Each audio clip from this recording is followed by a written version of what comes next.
There is something about The Simpsons that never quite leaves you. You might not have watched it in years. You might have drifted away from it somewhere around the time your life got busier, somewhere around the time the seasons started blurring together and the episodes started feeling like background noise instead of events. But the show is still in there.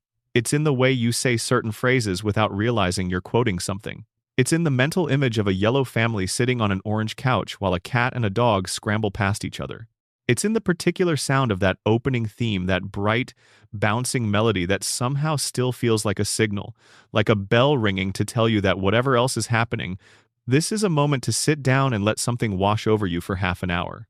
The Simpsons premiered on the 17th of December, 1989. If you were alive then and old enough to be watching, you are now significantly older, and the show is still running. That alone is one of the strangest facts in the history of American television. A primetime animated series that debuted in the final weeks of a decade, that no longer feels recent, has continued through the 1990s, through the 2000s, through the 2010s, and into the 2020s without stopping. 36 seasons, nearly 800 episodes. A single fictional family navigating a single fictional town across more cumulative hours of television than most people spend with their own relatives over the course of a lifetime. And yet the surface of this show, the part that everyone knows, the part you'd explain to someone who had never seen it, is almost disarmingly simple. Homer Simpson is a heavy-set middle-aged man who works at a nuclear power plant, drinks too much beer, loves his wife devotedly despite constant evidence that he doesn't deserve her, and navigates catastrophe after catastrophe with a resilience that has less to do with strength than with a kind of cheerful inability to fully comprehend what's happening to him. Marge is the spine of the household, patient, loving, quietly exhausted, possessed of a tower of blue hair that defies physics and has never once been explained by the show or asked about by anyone within Springfield's borders. Bart is 10 years old and has been 10 years old for 3.5 decades, a boy whose entire personality is organized around disruption, whose prank calls to Moe's Tavern are so ritualized they've become a kind of folklore, whose skateboard and slingshot have become as iconic as any prop in cartoon history. Lisa is 8, a saxophone-playing prodigy of unsettling intelligence, marooned in a family and a town that consistently fails to notice what she is. And Maggie is 1, forever 1, the silent observer at the center of the family, sucking on a pacifier and watching the chaos around her with eyes that always seem to contain more than they're letting on. That's the surface. That's what the show presents when you look at it from the outside, from the comfortable distance of someone who has seen enough episodes to feel familiar with Springfield but hasn't yet started pulling at the threads. The surface level of the iceberg includes the things that are so well known, they've become cultural shorthand. Homer's catchphrase, that frustrated grunt that became one of the most recognizable sounds in American pop culture. The donut obsession, so thoroughly associated with Homer that the very image of a pink frosted donut now reads as a reference to him in a way that it probably didn't before 1989. The strangling of Bart, played for laughs so consistently that the show somehow made parental frustration expressed as cartoon violence into something warm and familiar rather than disturbing. The couch gag, the opening sequence that changes every episode with varying degrees of elaboration, sometimes a single moment and sometimes a full cinematic production, a tradition maintained so consistently that it has its own dedicated fan communities devoted to cataloging and rating each one. There is the rivalry between Homer and his neighbor Ned Flanders that isn't really a rivalry at all, because Ned is incapable of genuine hostility, and Homer's resentment of him is rooted not in anything Ned has actually done, but in the simple fact of Ned's visible competence and goodness, which reads, to a man like Homer, as a kind of passive accusation. There is the power plant and its ancient skeletal owner, Mr. Burns, who can never remember Homer's name despite Homer working for him for the entirety of his adult life, and whose catchphrase, that drawn-out, sinister, excellent, delivered with fingertips pressed together, has entered the vocabulary of every English speaker who came of age in the 1990s. There is Moe's Tavern, that dim, slightly threatening bar where Homer and his friends gather, where the phone is regularly answered by a man with a face like a clenched fist and a voice that sounds like gravel being poured down a metal pipe. There is the Quick E-Mart and Apu, whose character has become complicated in ways the show's creators have had to reckon with publicly. There is Springfield Elementary, where Principal Skinner and Bart exist in a dynamic of authority and resistance that the show has been cycling through without resolution for going on 4 decades. There is Krusty the Clown, a walking study in disillusionment, the gap between the performer and the person so wide you could drive a bus through it. There is Sideshow Bob, Krusty's former sidekick turned recurring villain, a man of tremendous cultural pretension and genuine murderous intent who is defeated so regularly and so completely by a 10-year-old boy that his entire story has become a meditation on incompetence dressed up as menace. These are the things everyone knows. These are the pieces of the show that exist at eye level, visible from the surface, the parts of Springfield that are taught in cultural literacy the way mythology used to be. You don't need to have watched The Simpsons extensively to know what Homer Simpson looks like or what his relationship with donuts suggests about him. That information has seeped into the general atmosphere of Western culture so thoroughly that avoiding it would require genuine effort. And the iceberg, the real iceberg, begins exactly at the point where this familiar surface ends. Because underneath the catchphrases and the yellow skin and the couch gag, underneath the decades of jokes that have become too embedded in the culture to even register as jokes anymore, there is an architecture to this show that most people have never seen. There are patterns that span not episodes but decades. There are storylines buried so deep in the show's history that even dedicated fans have forgotten them. There are theories so carefully constructed from canonical evidence that the show's own writers have been forced to address them publicly, in interviews and on DVD commentaries, and their responses are often more interesting than the theories themselves. The yellow skin, for instance. Springfield residents are yellow. This is accepted as visual shorthand, as animation style, as the signature aesthetic choice of Matt Groening and his collaborators. But the show has never offered an in-universe explanation. When you look at the show with fresh eyes, when you stop seeing the yellow skin as a stylistic inevitability and start asking what the show's internal logic would require of it, things get interesting very quickly. Because the yellow skin applies to residents of Springfield. It doesn't apply with the same consistency to people who come from outside the town. Guest characters, celebrities, people who arrive in Springfield from elsewhere are drawn with slightly different proportions, slightly more naturalistic features. The yellow is concentrated in the people who live there, who drink the water and breathe the air, and have been doing so for their entire lives under the shadow of a nuclear power plant that has never once passed a safety inspection. The four fingers are similarly accepted as visual convention, as a nod to animation history where four-fingered characters are common for ease of drawing. But within Springfield's universe, if you choose to look at it as a coherent world rather than a cartoon, four fingers on every resident represents a physical characteristic that does not exist in the normal human population. A characteristic shared by every person in town. Every person who has grown up within the borders of a place that the federal government, in the Simpsons movie, determines to be so environmentally toxic that the only solution is to seal it under a glass dome. The surface level of the iceberg is comfortable. It is warm and funny and nostalgic. It is the part of the show you can share with people who don't watch it and have them laugh along without any backstory required. But we are not going to stay at the surface tonight. We are going deeper. Much deeper. And the deeper we go, the stranger Springfield becomes. The more the familiar shapes, that orange couch, those yellow faces, that power plant on the horizon start to rearrange themselves into something that looks less like a cartoon family and more like a window into something the show has been trying to tell us for 36 years. Quietly, patiently, in the background of jokes and sight gags and couch sequences, waiting for someone to look carefully enough to see it. So let's start at the top and work our way down. The very top of the Simpsons iceberg is the founding mythology of Springfield itself. Matt Groening has talked about this publicly, and the story he tells is both simple and slightly strange. The name Springfield was chosen because it's one of the most common city names in the entire country. There are Springfields in nearly every state. The name creates the sensation of familiarity without anchoring the town anywhere specific, which was exactly the intention. Springfield is meant to feel like your town, wherever your town is. It's meant to feel like the place you grew up, or the place you imagine when you think about what an American small city looks like, or the place that exists at the center of the national imagination when Americans picture what their communities are supposed to resemble. The Simpson family name has a similar quality. It sounds real. It sounds like people you might know. And the individual names Homer, Marge, Bart, Lisa, Maggie were drawn from Groening's own family, from real people he knew and cared about, filtered through the demands of a cartoon and softened by the distance of fiction until they became simultaneously personal and universal. The premise is simple enough to explain to anyone. A working-class family in a mid-sized American city dealing with the pressures of employment and bills and school and marriage and the daily negotiation of wanting more than you have while trying to be grateful for what you do. Homer works a job that barely stretches to cover the mortgage. Marge manages the household with the kind of quiet, constant labor that rarely gets acknowledged. The kids struggle with the competing demands of what their parents want for them and what they actually want for themselves. This is the iceberg at its most visible tip. And it is genuinely one of the best situations in the history of American television.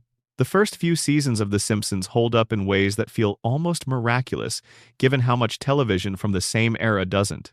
They have a specificity, an emotional honesty, a willingness to let the characters feel real pain in real situations that distinguishes them from the looser, more anything-goes episodes that came later. But there are things, even in the earliest episodes, that don't fully add up. Small things. The kind of things you notice only when you're watching with the volume turned down and the lights off and your attention isn't divided between the jokes and anything else. Homer's job, for example. He is the safety inspector for a nuclear power plant. This is played as irony. The most negligent man in Springfield has been entrusted with the safety of the facility, most likely to endanger everyone in Springfield. But when you set aside the irony and think about what that actually means in practical terms, the joke curdles slightly. Homer Simpson has been the primary safeguard between the citizens of Springfield and a nuclear disaster for over 30 years. The plant has been shown to have hundreds of safety violations.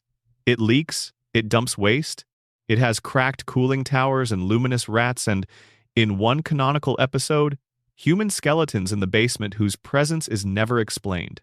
And the man responsible for catching and reporting all of this is someone who falls asleep at his workstation and once caused a nuclear incident by throwing a donut into the reactor to see if it would get bigger. At the surface level, this is a joke. A good joke. A joke that has worked for 36 years. But underneath it is a picture of institutional failure so complete and so sustained that it stops being funny when you look at it for long enough. And that is the Simpsons Iceberg in miniature. A joke at the surface. Something else entirely underneath. If you're still with us, drop a comment with the time and the place you're watching from tonight. There's something quietly beautiful about knowing that someone in a completely different part of the world is falling asleep to the same thing you are. And if you haven't subscribed yet, now is a good time. We're just getting started, and it only gets deeper from here. Section 2. Tier 2.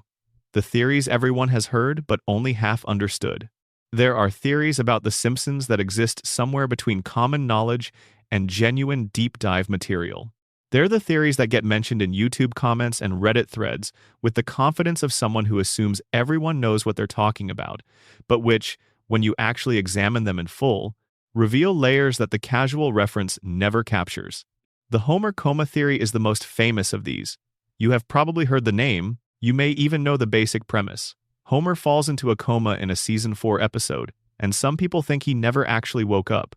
Everything since then has been a dream. That's the 3-sentence version, and it's the version most people carry around without examining it too closely. But the full version of the Homer coma theory is something different. It is meticulous.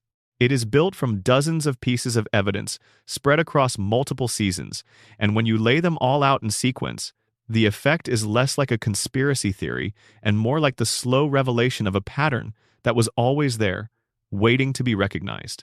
Let's start where the theory starts. The 1st of April 1993. The episode is titled, "So It's Come to This," a Simpsons clip show, and the setup is exactly what it sounds like, a frame story designed to justify showing clips from earlier episodes. Bart plays an escalating series of April Fool's pranks on Homer. The prank that matters is the last one. Bart takes one of Homer's beer cans to an auto body shop and puts it in an industrial paint shaker. The result is a beer can under enormous internal pressure. When Homer opens it, the explosion is violent enough to hospitalize him. This is already played for laughs. But then something happens that the show treats with unusual seriousness for its context. While Homer is lying in his hospital bed, he sees a vending machine across the room. He reaches for a candy bar. The machine tips over and crushes him. Homer Simpson flatlines. He enters a coma, a real clinical coma, not a cutaway gag that lasts for 7 weeks. The episode ends with what appears to be a resolution. Bart confesses tearfully at Homer's bedside, and Homer springs awake and starts strangling his son. The family laughs. Normal is restored. But the episode also reveals, in its final moments, that Homer has lost 5% of his brain function permanently during the coma. 5%, gone forever. Homer's response to learning this is to laugh without understanding why he's laughing. The show tells you he woke up. But what if it didn't? What if the waking up was itself part of the dream? The evidence for the coma theory is organized around a single, observable fact. The show changed dramatically after this episode. Not in terms of quality, that's a separate argument with its own complications, but in terms of the kind of stories it tells. Before the coma episode, The Simpsons dealt in recognizable human situations. Homer tries to quit drinking. Marge feels unfulfilled as a housewife. Bart struggles academically and faces the possibility of repeating a grade. Lisa develops a crush on a teacher who actually understands her. These are domestic stories. Real feeling stories. The kind of situations that actual families experience. After the coma, the show begins to drift into something else. Homer goes to space. Homer discovers his mother has been a fugitive radical for 27 years. Homer meets God not metaphorically but face to face, in a real conversation with a face and a voice and things to say. Homer joins a secret society. Homer leads a vigilante group. Homer travels to dozens of countries, holds hundreds of different jobs, and survives physical traumas that would kill an ordinary person many times over. The coma theory's explanation for this shift is precise. Homer's dreaming brain, cut off from new sensory information, cut off from the actual progression of his real life, runs simulations. It builds stories from the material it has. It uses Homer's memories, his desires, his fears, his television watching from his hospital bed, fragments of overheard conversation, the ambient noise of the world he can no longer perceive directly. And as the coma continues, as Homer's brain slowly loses function, that 5% expanding to encompass more and more of what he once was, the simulations become less grounded, less realistic, more fantastic, more divorced from the texture of ordinary life. The escalation tracks. Early post-coma episodes are strange, but not impossible. Later seasons become genuinely surreal, episodic in a way that doesn't cohere, full of events that are forgotten by the next episode with no explanation. The coma theory's answer is simple. Homer's brain forgets because brains forget. Because dreams don't maintain continuity the way waking life does. Because every time Homer's mind runs a new episode, it begins again from the same set of preserved memories, his family exactly as they were, his house exactly as it was, Springfield exactly as it existed on the day the vending machine fell, and builds outward from there. The aging problem, which is the most commonly cited mystery about the show, is explained by the coma theory more cleanly than by any other framework. Nobody ages because Homer's unconscious mind can't age them. He wasn't there to watch his children grow up. He doesn't know what Bart looks like at 15, or what Lisa sounds like at 12, or what his wife's face will do over the next decade. His brain can only give him the versions of them that it has access to the versions that exist in his memory from before the coma. So Bart stays 10, Lisa stays 8, Maggie stays 1. Marge keeps the same blue tower of hair in the same configuration, because that is the Marge that Homer's sleeping mind can construct. The one he held in his memory when the lights went out. There is a detail 6 months before the coma that supporters of the theory find particularly unsettling. In the season 4 premiere, Homer the Heretic, Homer has a conversation with God. An actual conversation. God has a face in this scene, a voice, and things to say. And what God tells Homer is that he will learn the meaning of life, but not yet. Homer's time is coming, but it hasn't arrived. 6 months later, Homer is in a coma. The theory reads this as foreshadowing. God was telling Homer that his conscious life was nearly over. That what came next would be something different, not death, but not fully living either. A space between the two, running on memory and longing, and the desperate desire to stay connected to the people he loves. The celebrity appearances that flood later seasons are explained under this framework as a kind of neurological symptom. Homer's brain, lying in a hospital room, receives stimuli from the television, from conversations at his bedside, from the radio. It hears names. It recognizes voices. And it incorporates them into the dream not as deliberate choices, but as the ambient noise of a world that keeps running while Homer is suspended somewhere between it and whatever comes after. Every celebrity who wanders through Springfield is a voice Homer processed through the fog, translated into a character his dream needed to populate a scene. The show addressed this theory directly in season 34, in a way that was either a definitive denial or the most elaborate acknowledgement in the series' history, depending on how you read it.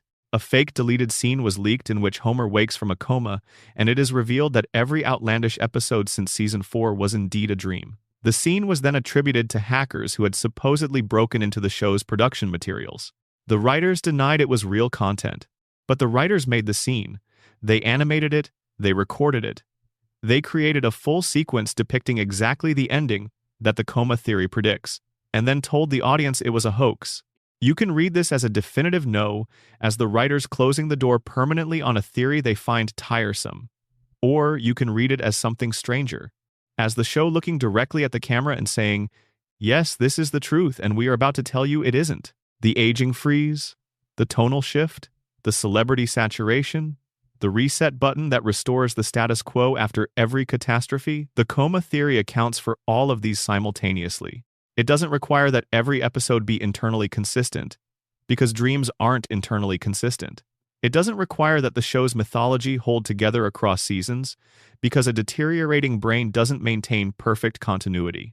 It turns every continuity error into evidence rather than failure. And the emotional core of the theory is what makes it stick in your mind long after the logic has settled. If Homer is dreaming, then the dream is about one thing and one thing only. He wants his family. He wants Marge to love him, and Bart to be his kid, and Lisa to play her saxophone in her bedroom, and Maggie to be small enough to hold. He wants the house on Evergreen Terrace. He wants the couch. He wants Friday nights. He wants the thing that the vending machine took from him when it fell. And in the coma, he gets to keep it, forever, in a permanent non-aging present where the children stay young and the marriage holds, and nobody ever has to grow old enough to need something that Homer can't give them. It is a dream about love expressed as a loop. A man's brain doing the only thing it has left, building the world he wants to live in, from the inside of the dark. Moving from the coma theory to the radiation theory feels like a shift in register, from the deeply personal to the broadly systemic. The radiation theory doesn't explain what's happening to Homer's mind. It explains what's happening to Springfield's reality. The evidence base here is enormous, and it starts with something the show states plainly. The Springfield nuclear power plant is dangerous. Not cartoon dangerous. Canonically, verifiably, catastrophically dangerous. 342 documented safety violations found in a single inspection. Radioactive waste dumped directly into bodies of water. Waste deposited on children's playgrounds. Plutonium used as a paperweight. Cooling towers patched with chewing gum. And human skeletons in the basement whose presence is never explained and never questioned. Blinky, the three-eyed fish, is the evidence the show shows you directly. A fish pulled from the river near the power plant has developed a third eye, and this is presented as visual evidence of radiation-caused mutation in Springfield's wildlife. The show makes this explicit. Blinky is not a background gag but a plot point. Evidence used in a gubernatorial campaign to argue that Burns is poisoning the environment. Burns eats the fish on live television to prove it's harmless. The town shrugs and moves on. But the question the show never forces Springfield to answer is the one that follows naturally. If the fish have three eyes, what has the same water done to the people drinking it? The answer, according to the radiation theory, is everything visible on screen. The yellow skin, the four fingers, the bulging eyes and the impossible hair, and the overbites. The physical characteristics shared by every resident of Springfield, and essentially nobody else, because when guest characters arrive from outside the town, they look different, more naturalistic, more proportionate. The deviation from normal human anatomy is concentrated in the people who have been living inside the contamination zone. Homer's physical resilience becomes comprehensible under this framework. He has been shot, electrocuted, fallen from cliffs, hit by cars, caught in explosions, and survived every single one of them with a recovery time that defies everything known about human biology. The radiation theory's suggestion is that decades of exposure to nuclear material have altered his cellular structure so fundamentally that he has become, in some terrible sense, harder to kill than a normal human being. His pain tolerance is inhuman. His healing rate is absurd. And his cognitive function has been devastated, reduced to a level that the show's own creator has stated amounts to an IQ of 55 in the process. Burns himself is the theory's most compelling evidence, because Burns is the only character who fully understands what the radiation is doing because he experiences it personally. His weekly treatments are described in the show as intensive, chemical, radiation-based interventions that are so extreme they cause his body to emit visible light. They keep him alive for exactly one more week, at which point he needs another dose. Without them, he dies. Burns manages radiation in his own body the way a nuclear reactor is managed by a control system. He understands the parameters. He knows what happens when the dosing is wrong. And he has built an entire pharmaceutical and medical infrastructure specifically to keep that management precise. He is kept alive not by biology but by technology, by money translated into medical expertise, translated into weekly appointments that stand between him and the moment his disease equilibrium collapses. And the disease equilibrium itself, the famous Three Stooges syndrome scene where a doctor informs Burns that he carries every disease known to medicine simultaneously, but that each one cancels out the others, is, under the radiation theory, not a joke but a description of what chronic radiation management actually looks like in a body that has been surviving on it for over a century. The most disturbing element of the radiation theory is not what it says about Burns or about Homer or about the fish. It's what it says about Springfield's inability to notice. The three-eyed fish appeared on national news within the show. It was public. It was acknowledged. And then it was forgotten. The contamination is not hidden. It is visible. It is in the fish and in the bodies of the residents and in the cracked towers on the horizon. And nobody connects the dots because the radiation theory proposes that the radiation itself has impaired the cognitive capacity required to make that connection. Springfield can't figure out what's wrong with Springfield because what's wrong with Springfield has already affected the equipment you'd need to figure it out. It's a closed loop. The plant poisons the water. The water damages the brains. The damaged brains can't comprehend the plant. The plant keeps running. The water stays poisoned. And the loop tightens with every generation born into it. The location mystery sits at a different level of the iceberg, not a theory about the show's dark underpinnings, but a genuine, deliberately maintained puzzle that the show's creators have sustained for the entire run with obvious pleasure. Springfield is everywhere and nowhere. It has mountains and oceans and deserts within driving distance. It borders Ohio, Nevada, Maine, and Kentucky depending on which episode you're watching. It is coastal and landlocked simultaneously. Its weather ranges from Arctic to tropical within a single season. Matt Groening confessed in a 2012 interview that he named the town after Springfield, Oregon, where he grew up. For approximately 48 hours, the mystery seemed solved. Then the show continued contradicting itself, as if the interview had never happened. Episodes aired placing Springfield in geographic contexts impossible for Oregon. The writers didn't honor the confession. They kept the ambiguity alive, because the ambiguity was never incidental, it was a design principle. The practical purpose is the one Groening has articulated. A Springfield that could be anywhere belongs to everyone. Every viewer can map their own hometown onto it. Every viewer can find their own local landmarks reflected in its geography. The universality is built into the impossibility. But the conspiracy-minded reading, the one that connects the location mystery to everything else on the iceberg, is more provocative. A town with no fixed location has no fixed regulatory authority. You can't bring an EPA enforcement action against a nuclear facility if the state it operates in keeps changing. You can't subpoena municipal records if the municipality refuses to exist in a determinable place. Springfield floats between jurisdictions because floating keeps it safe, because landing means accountability, because the moment Springfield has an address, someone can show up with a badge and start asking questions about the three-eyed fish and the cracked cooling towers, and the man who owns the facility and glows in the dark after his weekly treatments. The location mystery and the radiation theory are connected.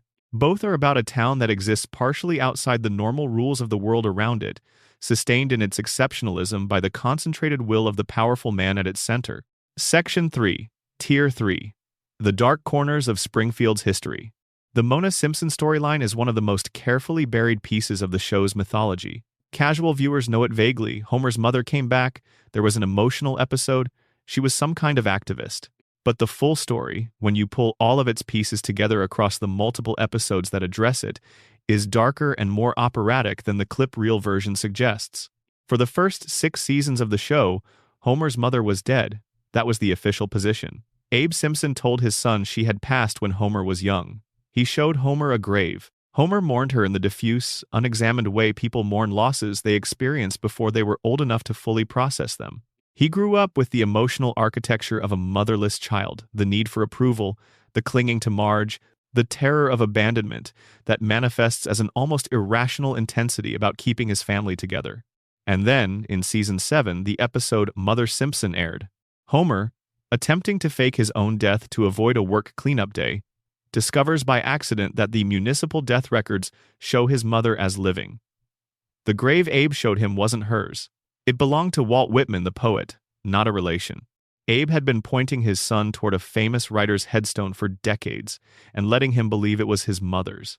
The reunion between Homer and Mona is the most genuinely emotional scene the show produced in its run-up to that point. A grown man finding his mother after 27 years of believing she was dead. And then Mona explains where she's been. And the story she tells is not a story about personal weakness or an inability to cope with motherhood. It's a story about power and about what happens to people who challenge it. In 1969, Mona Simpson was a housewife.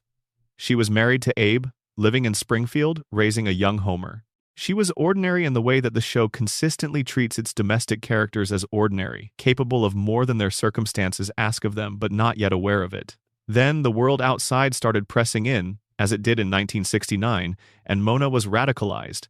She joined a group of activists. And the target they chose was not a political figure or an abstract institution, but something specific and local. A biological weapons laboratory owned by Charles Montgomery Burns. Sit with that for a moment. Burns didn't just own a nuclear power plant with hundreds of safety violations. He owned a germ warfare facility.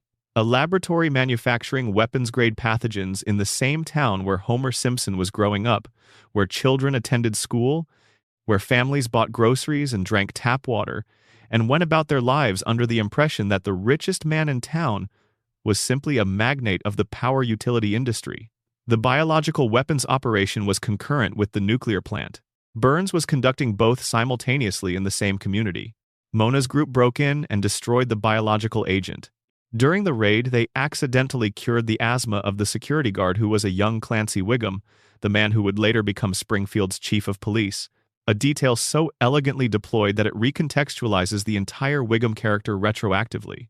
And then, as the group fled, Mona stopped to help someone who had fallen in the chaos.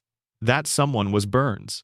She stopped to help her enemy saw her face, and her life changed permanently in that moment.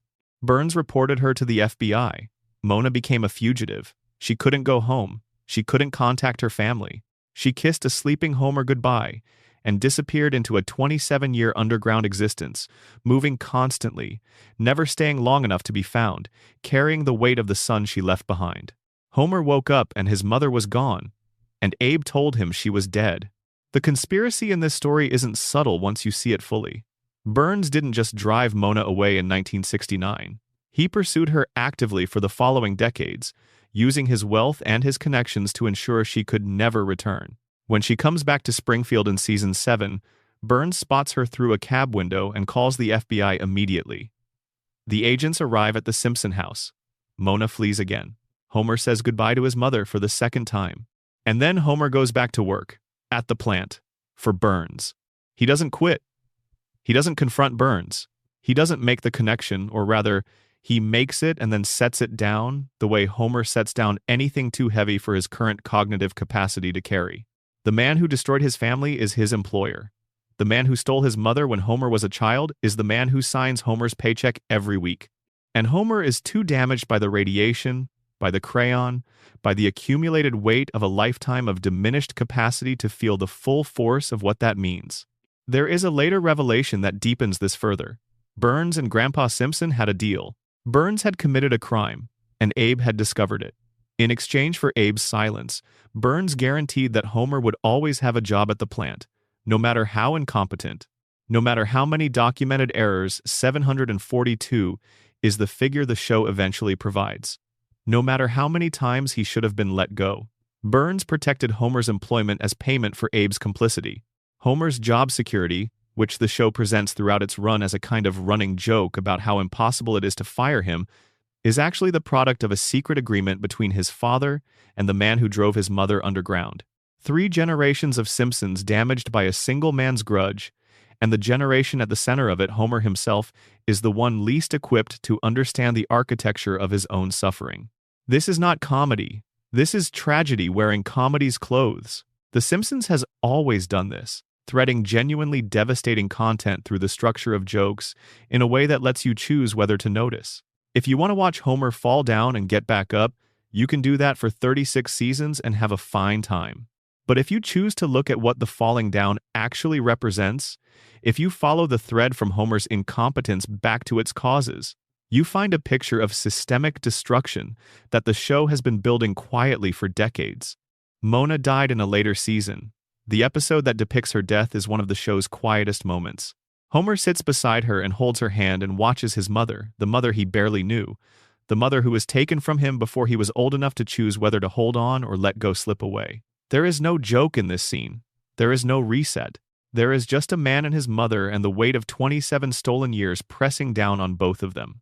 The biological weapons angle Burns owning a germ warfare laboratory in Springfield opens into a broader question about what else Burns has operated in the town without anyone knowing or without anyone being in a position to do anything about it. The show has depicted Burns as involved in schemes of staggering scope and brazenness, capturing the sun, blocking out daylight for an entire community to force dependency on his electricity, owning and operating a private military installation, funding experimental medical research, maintaining connections to federal agencies and intelligence services. Burns is not simply a cartoon villain. He is a portrait of wealth so concentrated and so insulated from accountability that the concept of ethical constraint has ceased to apply to him in any practical way. The human skeletons in the basement of the nuclear power plant are never explained. They appear in an episode during a safety inspection. Bones, clearly human, in the depths of a facility whose safety record already includes hundreds of violations, and the show moves on from them as if they require no comment.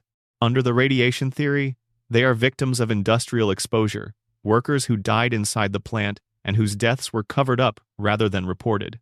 Under the conspiracy framework of the Mona storyline, they could be anything. People who knew too much. People who made the mistake of opposing Burns at a moment when opposition was especially dangerous. The show never says. It shows you the bones and trusts you to decide what to do with them. The deal between Abe and Burns illuminates something about the Simpson family's relationship to complicity that the show rarely addresses directly. Abe knew. He knew what Burns had done to his family. He knew that the man who had driven his wife underground and forced her to leave her son was the same man his son would go to work for. He made a deal. He traded his silence for Homer's job security. And he never told Homer. He let Homer believe his mother was dead. Let Homer build an entire emotional life around a grief that was unnecessary. Let Homer spend his adult years working for the man who had destroyed their family, all to maintain a deal that Abe made in secret. This is not a minor character failing. This is one of the most significant acts of betrayal in the show's entire history, and it is committed by a character who is generally played for laughs as a doddering, self-important old man whose stories go on too long and whose grip on reality has loosened with age. Abe's comedy and Abe's genuine culpability exist side by side in the show, and the show never quite forces you to reckon with both at once. But they are both there. Abe knew, and he chose the deal. The Stonecutters, introduced in the Season 6 episode Homer the Great, deserve a place in this section not because they are part of the dark historical narrative of the Mona storyline, but because they represent a different dimension of Springfield's hidden power structure. The Stonecutters are a secret society explicitly modeled on Freemasonry and similar organizations that turns out to include essentially every significant figure in Springfield. Burns is a member. So are Chief Wiggum, Principal Skinner, Dr. Hibbert, Mayor Quimby, Krusty the Clown, and dozens of others. The Stonecutters' number song, performed with gleeful transparency about the scope of their influence, lists among their accomplishments the control of the media, the suppression of the metric system in America, the maintenance of Steve Gutenberg's movie career, the possession of the real JFK assassination records, and the rerouting of a major interstate highway to serve their purposes. Some of these are jokes.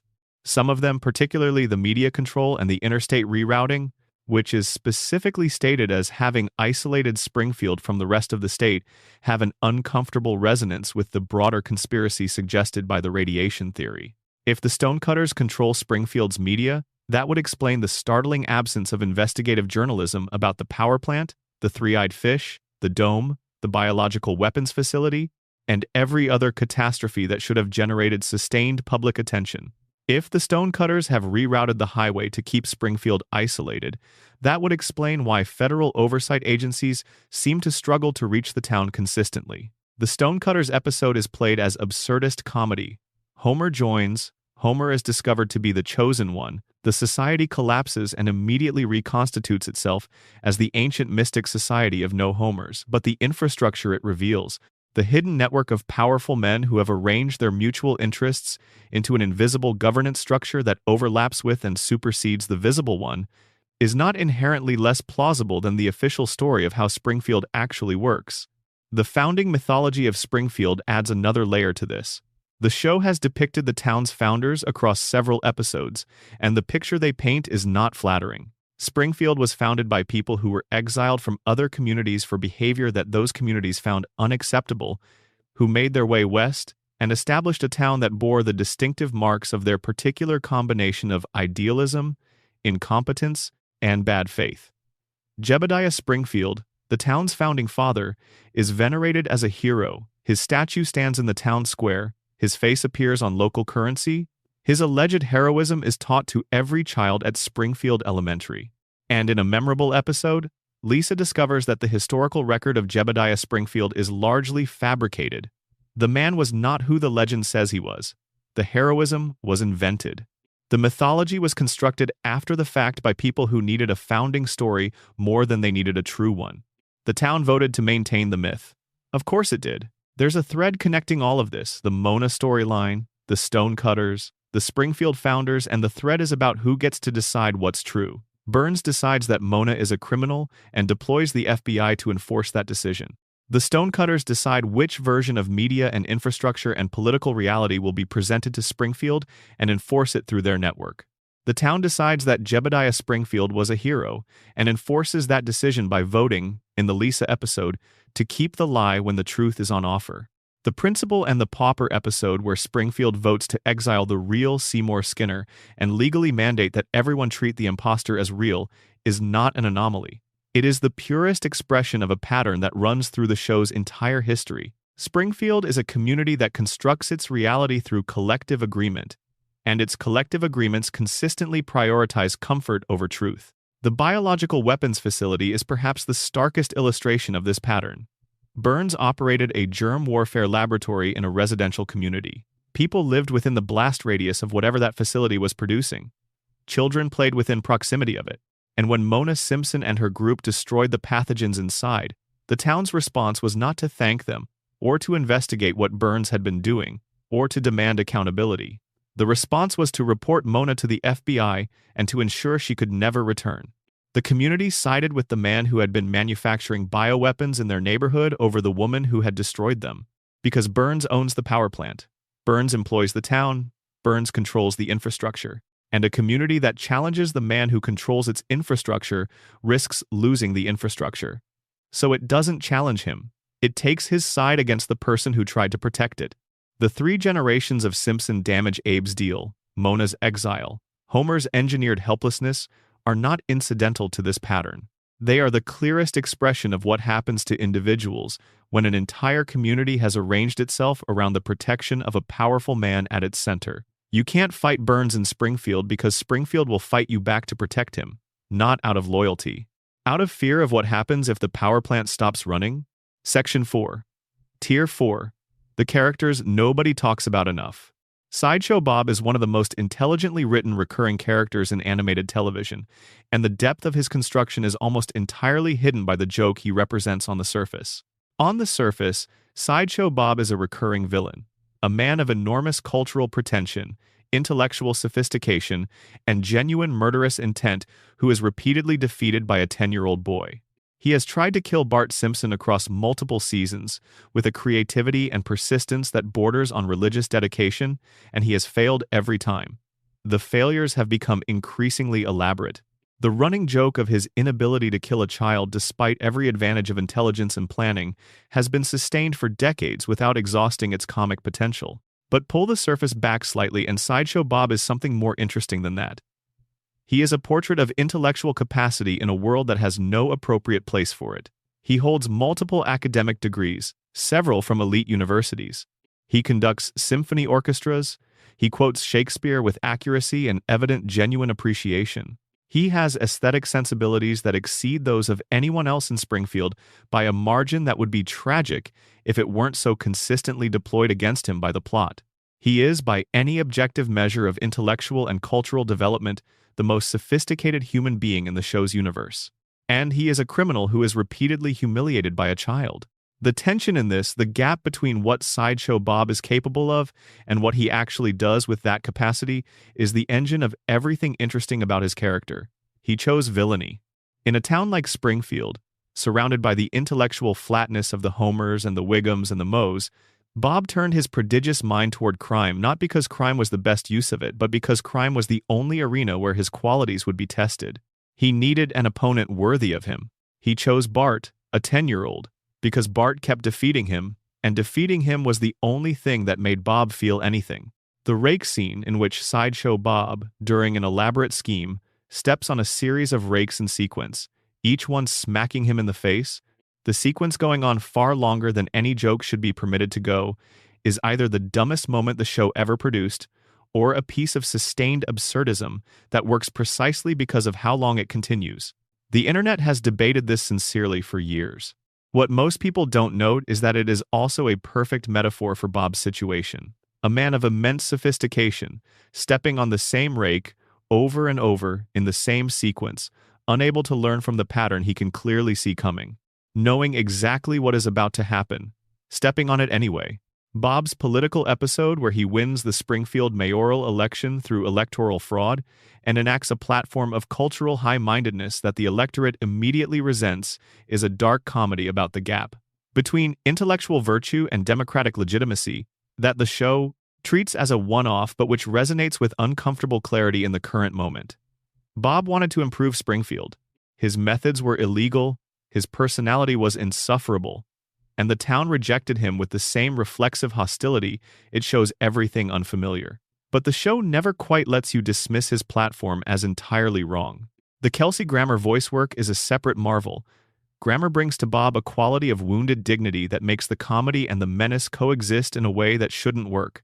He plays Bob as a man who knows he is better than this, who resents deeply that this is his life, who commits to his villainy with the focused intensity of someone who has decided that since the world won't accommodate his gifts, he will make himself felt in the only way that remains. Hans Moleman is the show's most casually brutal joke, running across the entire series in the background, killed and returned without explanation so many times that his death cycle has been compiled, cataloged, and debated as a genuine textual feature of the show's universe. He has been crushed, burned, buried alive, hit by vehicles, attacked by animals, suffocated, incinerated, and subjected to forms of harm that would require specific engineering to replicate in reality. He dies and then appears, undamaged, in the next episode. The show never acknowledges this. The deaths are not even played as particularly significant events within the episodes that contain them. They are background, texture, the Springfield landscape including Hans Moleman being destroyed as naturally as it includes the power plant on the horizon. The detail that makes Moleman strange in a way that goes beyond the gag is his stated age. In one episode, he gives his age as 31. He appears to be in his 80s at minimum. Something has done this to him. Something has compressed decades of biological aging into a far shorter span and produced a 31-year-old man who looks like he has lived 3 times that long. The radiation theory has a ready answer. The coma theory has a different one. The collective denial theory of Springfield offers a third. What they all share is the recognition that Moleman's condition is not a background joke once you take the show's universe seriously. It is evidence of something. The fact that death in Springfield does not appear to be permanent for Moleman, that he returns after genuinely canonical deaths with no explanation, opens a question about what death actually means in the Springfield universe, that the show has never chosen to close. If Moleman can die and return, what else can? If the conditions of Springfield have produced a creature for whom death is apparently reversible, even if only through the mechanism of the show's willingness to ignore continuity, what does that say about the nature of existence within the contamination zone? Ned Flanders carries the iceberg's darkest character payload. He is the show's good man, the counterpart to Homer's chaos and selfishness, the neighbor who mows his lawn and brings over casseroles and forgives every injury with a cheerfulness that should feel saintly. The long-running joke of his relationship with Homer is that Homer resents him for no reason other than Ned's visible virtue, and Ned forgives Homer for reasons that extend from his faith in a way that Homer cannot comprehend. But the episode Hurricane Neddy changed everything about how the attentive viewer reads Ned Flanders. When a hurricane destroys his house and the community rebuilds it so poorly that it collapses immediately, something in Ned breaks. He has what can only be described as a complete psychiatric breakdown, screaming at the people of Springfield in a sustained outburst that finally says everything he has spent years suppressing. He calls Marge a barge. He calls Chief Wiggum a pighead. He calls Homer something that gets bleeped. He is institutionalized. And in the hospital, the backstory comes out. Ned as a child was violent and uncontrollable. His parents were beatnik non-disciplinarians who believed that children should be allowed total freedom of expression. The result was a child who was genuinely out of control. They brought him to a psychiatrist who used methods that the show describes as behavioral modification, and which, when you follow the description, sound less like therapy and more like the systematic conditioning of a human being's emotional responses until the instinctive ones were replaced with programmed ones. Ned's kindness is not character, it's conditioning. His patience is not virtue. It's the absence of an ability to express the rage that the conditioning removed. His forgiveness of Homer for every insult, for every borrowed and destroyed item, for the death of his wife caused directly by Homer's selfish behavior, is not grace. It is the learned response of a man who was wired, in childhood, to suppress negative emotions at all costs. His brain cannot let him feel anger in the way that would produce appropriate resistance to the people who hurt him.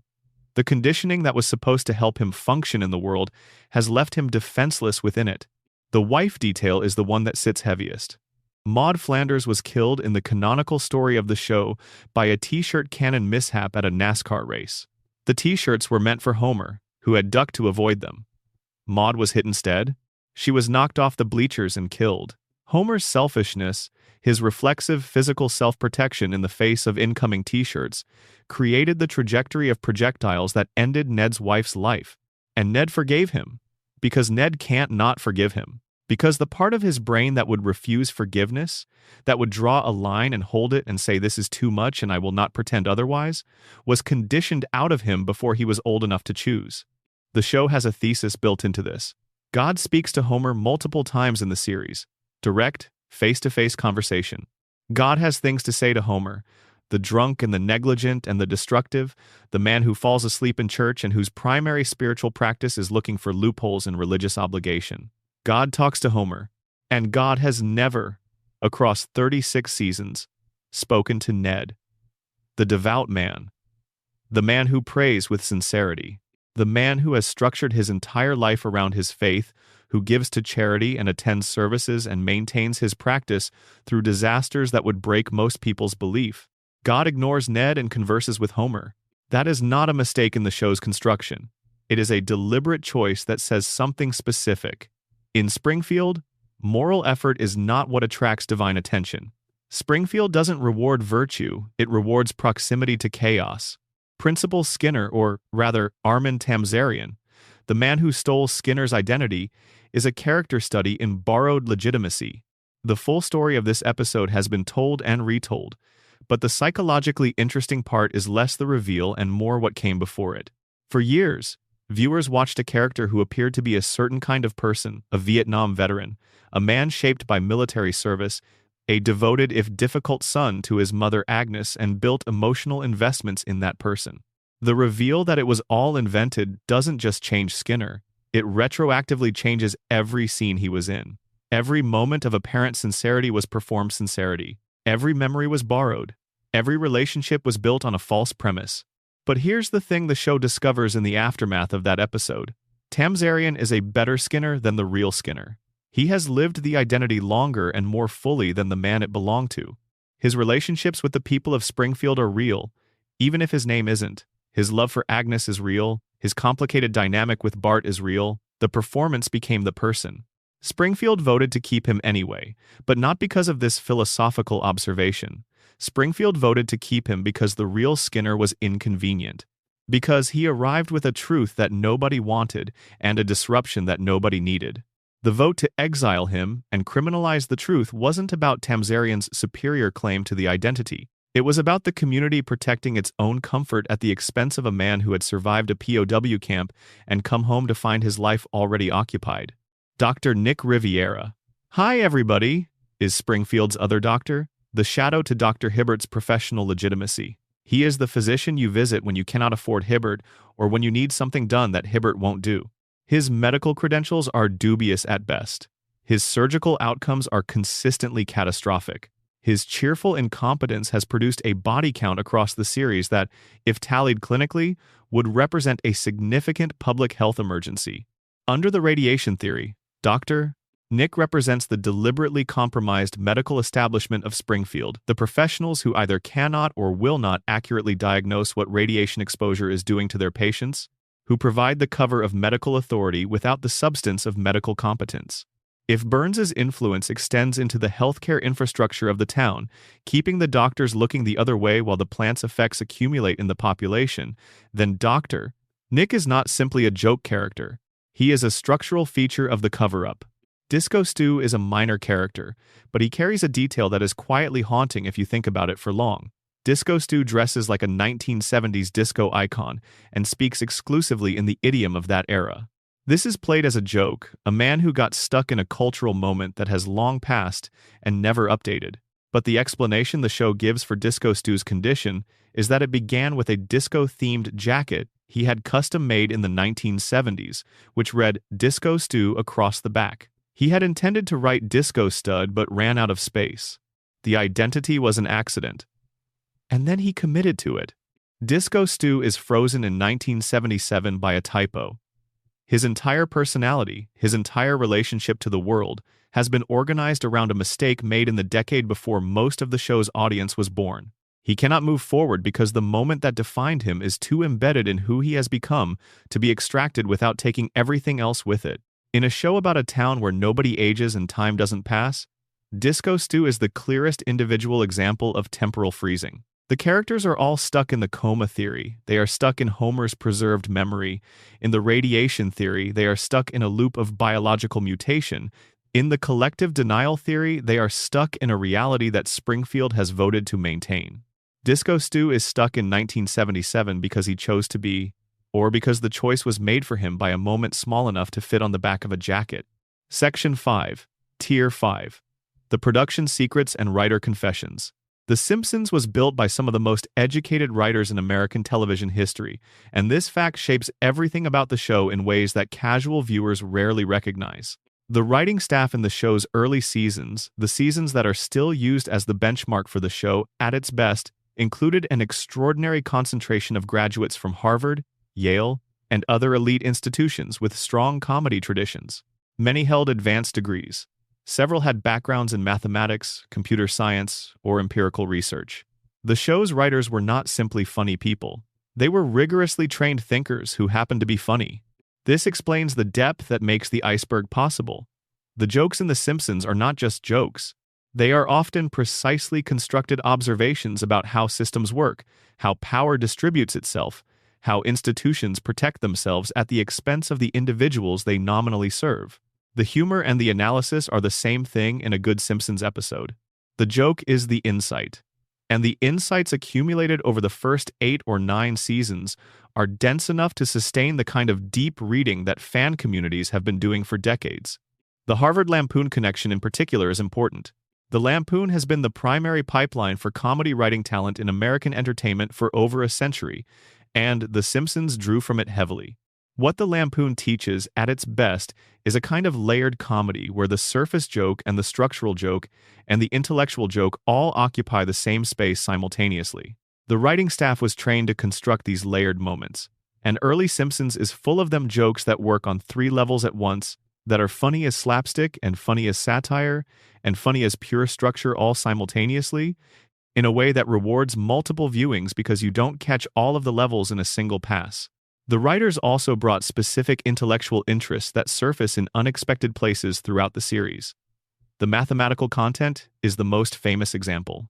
The episode where Homer's daydream sequence appears to contain a formula that approximates the mass of the Higgs boson particle before the particle was experimentally confirmed was not an accident.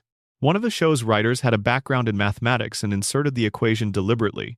The cosmological joke about the universe being donut-shaped, which would be explored by actual cosmologists years later, came from someone who knew enough about topology to construct the joke precisely. The production history of the early seasons is full of the kinds of stories that reflect a writing environment where intelligence was the primary currency. Arguments in the writers' room were apparently extensive and sometimes furious, with writers bringing in evidence for their positions on jokes and storylines in the way academics might bring evidence for theoretical positions.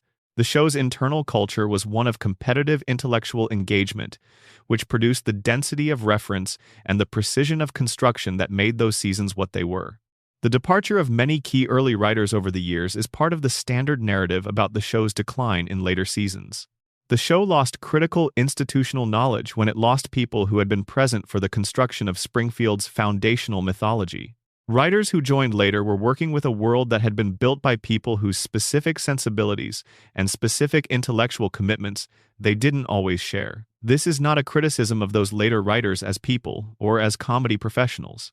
It's an observation about what happens when the people who know why the rules exist are replaced by people who know only what the rules are. The banned episodes are a category that exists in an odd liminal space between production history and cultural artifact. Several Simpsons episodes have been effectively withdrawn from regular circulation, not officially banned in most territories, but simply not scheduled, not included in syndication packages, not made available on streaming services, at least in the versions that aired originally. The most significant of these is Homer versus Patty and Selma in terms of content concerns, though the circumstances are different for different episodes. The one that generated the most extended public discussion was the episode Stark Raving Dad, which features Michael Jackson as a guest voice playing a large white man who believes he is Michael Jackson. The episode was pulled from rotation by Groening following allegations against Jackson, and it was subsequently removed from streaming platforms globally. This was a significant act. The episode is not obscure or minor. It is one of the most watched episodes in the show's history, and was the premiere of Season 3, and the removal was publicly acknowledged and defended on ethical grounds. The removal created an odd situation, an episode that is simultaneously one of the most famous in the show's history and completely unavailable through official channels. Its continued circulation online exists in a gray zone, watched by people who remember it fondly or who are curious about the removed content, preserved in an unofficial state that the show's official distribution systems don't acknowledge. What's interesting about Stark Raving Dad beyond its current status is what it contains.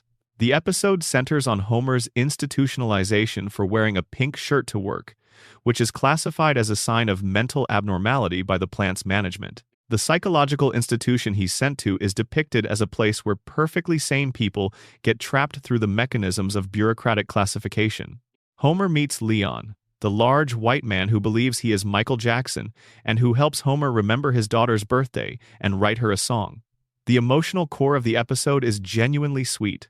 Lisa's song Happy Birthday, Lisa, is one of the show's most sincere moments. The episode being unavailable now means that the sweetness is filtered through everything that came after. It exists now as an artifact of a particular moment in cultural history, carrying additional weight that the writers couldn't have anticipated when they made it. Several other episodes have been pulled or significantly edited for various reasons over the years. An episode depicting a New York City full of tourists being robbed was removed from rotation for a period after the 11th of September 2001 because its New York setting made it feel inappropriate in the immediate aftermath. An episode featuring a scene at a nuclear power plant that reads differently in light of the Fukushima disaster was edited in some markets. These removals are not secrets. They're documented and discussed, but they represent a kind of continuous editorial negotiation the show has been having with its own history. As that history accumulates context, the celebrity feuds generated by the show represent a different kind of production history. The show has satirized public figures throughout its run, and not everyone has been amused. Rupert Murdoch, who owns Fox and, by extension, the show, has been depicted as a cartoon villain on his own network more than once, which has generated friction in ways that the show's producers have alluded to without fully explaining. The network and the show have had a relationship characterized by creative freedom, purchased at the cost of occasional corporate discomfort, and the specifics of how that negotiation works have been partially revealed over the years in interviews and commentary tracks. The Apu controversy represents the most publicly discussed case of the show being forced to reckon with its own history. Hank Azaria's voicing of the Quickie Mart owner, using a stereotyped Indian accent, was the subject of the documentary The Problem with Apu in 2017, and the subsequent public discussion led to the show's producers acknowledging that the character's depiction was problematic and eventually to Azaria stepping down from the role. The character's reduced presence in recent seasons and the change in his vocal portrayal represent the most significant character-level response to outside cultural critique in the show's history. The Harry Shearer departure in 2015 is another documented tension point. Shearer, who voices a remarkable number of the show's most important characters including Burns, Smithers, Principal Skinner, Ned Flanders, Dr. Hibbert, Kent Brockman, and many others, announced he was leaving the show, citing contractual disputes and creative disagreements. The potential loss of all of those characters simultaneously was treated as an existential crisis for the show. Shearer eventually returned, but his departure and return highlighted how dependent the show is on specific vocal performances that have become inseparable from specific characters across decades. What Shearer said publicly in the period after his announcement was careful but pointed. He suggested that the show's creative environment had changed in ways he found difficult, that the experience of making it was different from what it had been in the early years, and that the contractual situation reflected broader institutional shifts. He did not say everything he knew, but what he said publicly, combined with what he didn't say, suggested that the gap between the show at its best and the show in its current form was understood from the inside in ways that weren't always acknowledged externally. The showrunner transitions across 36 seasons represent a structural explanation for the show's inconsistency that fans sometimes underweight. The show has been run by different creative teams at different points in its history, and the distinctive sensibilities of different showrunners have produced genuinely different shows wearing the same branding. The early Al Jean and Mike Reiss seasons have a different texture from the Conan O'Brien contribution period, which has a different texture from the Oakley and Weinstein era, which is when many fans locate the show's peak. Later showrunners have produced work that is recognizably The Simpsons in its surface characteristics, while operating on different principles at the level of what the show considers worth doing. This is not unusual for a show with this long a run. It would be impossible for a single creative vision to sustain itself across 3.5 decades without significant evolution. But it means that The Simpsons is, in some meaningful sense, multiple different shows occupying the same title and the same character roster, and the theories that work for early Simpsons don't necessarily translate to late Simpsons because the two productions were made by different people with different intentions. The commentary tracks on the DVD releases, which covered the first 20 seasons before the DVD release program was discontinued, are one of the richest sources of production information available, and they contain moments that illuminate the show's internal mythology in ways that the episodes themselves don't always. Writers and producers discussing why specific choices were made, which alternatives were considered, where the ideas came from, what was cut, and why these are the kinds of details that reveal the show's construction from the inside. The DVD commentaries also contain occasional acknowledgments of fan theories that the show's creators find more or less interesting. The Coma Theory commentary, spread across multiple releases, shows the writers generally aware of the theory, and sometimes responding to it with a kind of affectionate dismissal that suggests they take it more seriously than they want to admit publicly. The Who Shot Mr.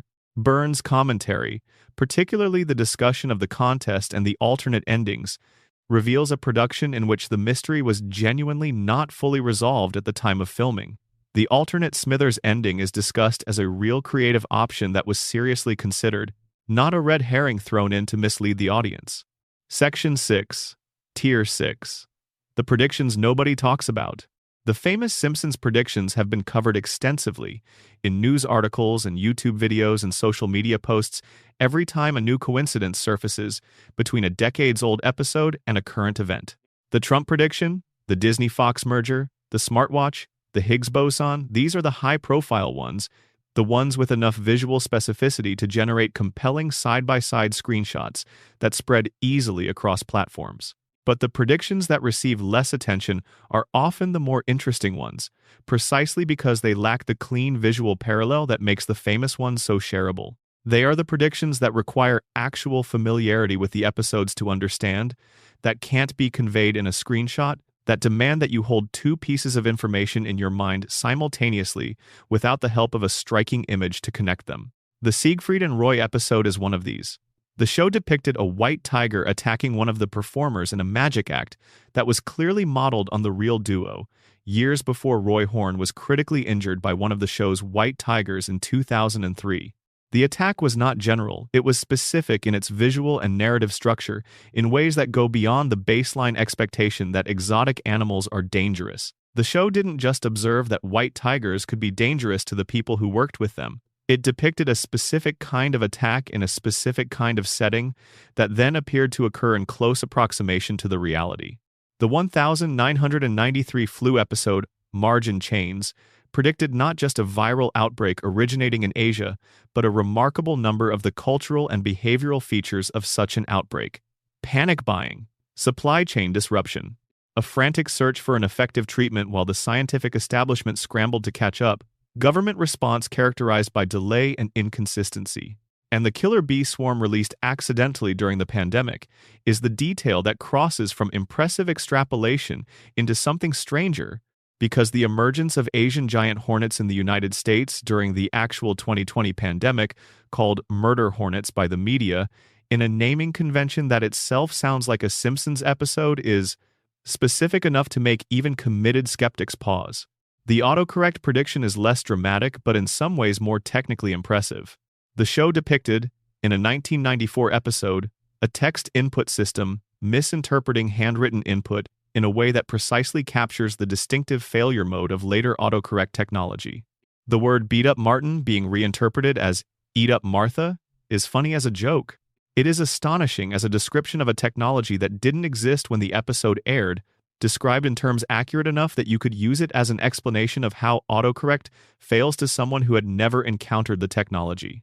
The video calling prediction, spread across several episodes, depicts the specific social and visual conventions of video calls, the framing, the technological mediation of emotional conversation, the particular awkwardness of trying to convey intimacy through a screen in ways that capture not just the technology, but the experience of using it, which is a different and harder thing to anticipate. Technology is sometimes predictable from current trends. The social phenomenology of technology, the weird specific feelings it creates, and the weird specific ways people adapt their behavior to it is much harder to anticipate accurately. The Cypress Hill and London Symphony Orchestra prediction is the one that feels most like a joke in the process of becoming real. The 1996 episode depicted the hip-hop group accidentally booking the symphony orchestra while intoxicated. The actual collaboration between the two groups happened in 2024 at the Royal Albert Hall, 28 years between the joke and the event. The event was not accidental. It was an intentional creative collaboration between two groups who were almost certainly aware of the Simpsons joke and chose to honor it by making it real. This is a category the official debunking doesn't account for. Predictions that became self-fulfilling because the show made them. The Cypress Hill collaboration didn't happen despite the Simpsons episode. It happened because of it, because the people involved knew the joke and found it funny and wanted to be the people who made the joke real. The show created the cultural expectation, and then people who consumed the show fulfilled that expectation. The prediction was a prophecy that worked by inspiring the people it described. The Trump escalator descent is the most striking visual parallel in the show's prediction catalog. The 2015 announcement of Trump's presidential candidacy, in which he descended an escalator in Trump Tower to waiting cameras, was visually replicated in a manner close enough to the 2000 Simpsons episode that the side-by-side screenshots are genuinely remarkable. The episode didn't just predict a Trump presidency. It depicted the specific aesthetic of his political brand, the gold, and the grandeur, and the theatrical staging in a visual language that was either precise observation of trends already visible in Trump's public persona or something harder to explain rationally. The Three Stooges syndrome medical principle the show described for Burns' every disease present simultaneously, each one blocking the others in a state of pathological equilibrium, has been used in real medical literature to describe a class of cases where multiple competing conditions create paradoxical stability. The show named it, gave it a visual and comic form, and the name has subsequently been used in discussions of actual medical phenomena. Whether the terminology originated with the show or was coincidentally parallel to existing medical thinking is unclear, but the show's articulation of the concept preceded its wider circulation. The Farmland Prediction series is less visual but more persistent. Multiple episodes across the 1990s depicted corporate consolidation of the food supply, vertical integration of agricultural industries, the disappearance of small farms in favor of industrial operations, and the emergence of modified food products that the characters respond to with a mixture of enthusiasm and unease. These were not specific predictions of specific events. They were accurate readings of trends that were already underway, extrapolated forward in ways that have since been validated repeatedly. The show's writers understood where the food system was going because they understood who was driving it and why. The internet satire episodes from the early 2000s hold up remarkably well, in ways that most early internet-era cultural content doesn't. The show depicted the specific social pathologies of online life: tribalism, misinformation, the performance of identity, the collapse of privacy, the replacement of genuine community with its simulacrum, with an accuracy that reads less like prediction and more like diagnosis. The writers understood what the internet was going to do to people because they understood what people were going to do with the internet. The debunking of the prediction phenomenon is usually handled in two moves. First, statistical probability. With enough content produced over enough time, some coincidences with future events are guaranteed. Second, confirmation bias. We remember the hits and forget the misses. Both of these are valid. Both of them are true. And both of them are insufficient as a complete explanation, because they leave open the question of mechanism. Why do the hits that do happen cluster around certain categories and not others? The show's success rate is highest in predictions about media, technology, politics, and corporate behavior. It is lowest in predictions about science, culture, and geopolitical events outside the United States. This distribution makes sense if you believe the prediction effect is actually the extrapolation effect. The show is best at predicting the things its writers understand best, which are the things they spent their careers observing, which are American media and technology and political economy. But the distribution is anomalous for a pure randomness model. If the predictions were simply the product of generating enough content, you'd expect the hit rate to be evenly distributed across all categories. The fact that it concentrates in specific domains suggests that something more specific than randomness is at work, not prophecy, but something closer to unusually precise pattern recognition in areas where the writers had genuine expertise. The meta-prediction, the idea that the show doesn't predict the future so much as it shapes it, is the most interesting theoretical frame available. The Simpsons has been embedded in American culture for long enough and at deep enough a level that it has changed what Americans consider possible, what they consider inevitable, what they find surprising, and what they find familiar. When the show depicts a Trump presidency in 2000 and millions of Americans watch the episode and file it in their cultural memory, the actual arrival of a Trump presidency in 2016 feels less like a shock and more like a recognition. We've seen this before. We've laughed at this version. Now here it is in real life, and we have a reference point for it. This priming effect is real and documented in communication research. Exposure to fictional representations of events changes how people process those events when they occur in reality. The fiction creates a cognitive framework that the reality then inhabits. The Simpsons created cognitive frameworks for decades of future events, and when those events arrived, they arrived in a world where the population had already processed a cartoon version of them. The show didn't predict the future. The show made the future feel predictable, which is a different and in some ways more profound achievement. It persuaded a generation of Americans that the trajectories they were on were inevitable, that the destination was already known, that all that remained was the waiting. And then the destination arrived, and it felt like confirmation of something the show had told them long ago. Whether this is comfort or horror depends on what you think about the trajectory. The predictions that failed are the ones the internet has genuinely forgotten, and enumerating them is itself a kind of argument against the prophecy interpretation. The show predicted jetpacks with confidence. No jetpacks. The show depicted a nuclear fusion power source developed in Springfield. No fusion power. Multiple episodes assumed that certain political outcomes were inevitable, that did not occur. Multiple episodes built jokes around the continuation of cultural trends that reversed. The show has been wrong constantly, about things large and small, and the wrongness is simply not preserved in the cultural memory the way the correctness is. The asymmetry of cultural memory, the way it preserves hits and discards misses, is a feature of how human minds process probability, and it makes the prediction phenomenon feel more supernatural than it is. We are wired to find patterns and to remember the confirmations of patterns more vividly than the disconfirmations. The Simpsons provides enough material that the patterns always have something to latch onto. The rest disappears. But try telling that to yourself at 2 in the morning when you pull up a 1997 episode and find it describing your current newsfeed with unsettling precision.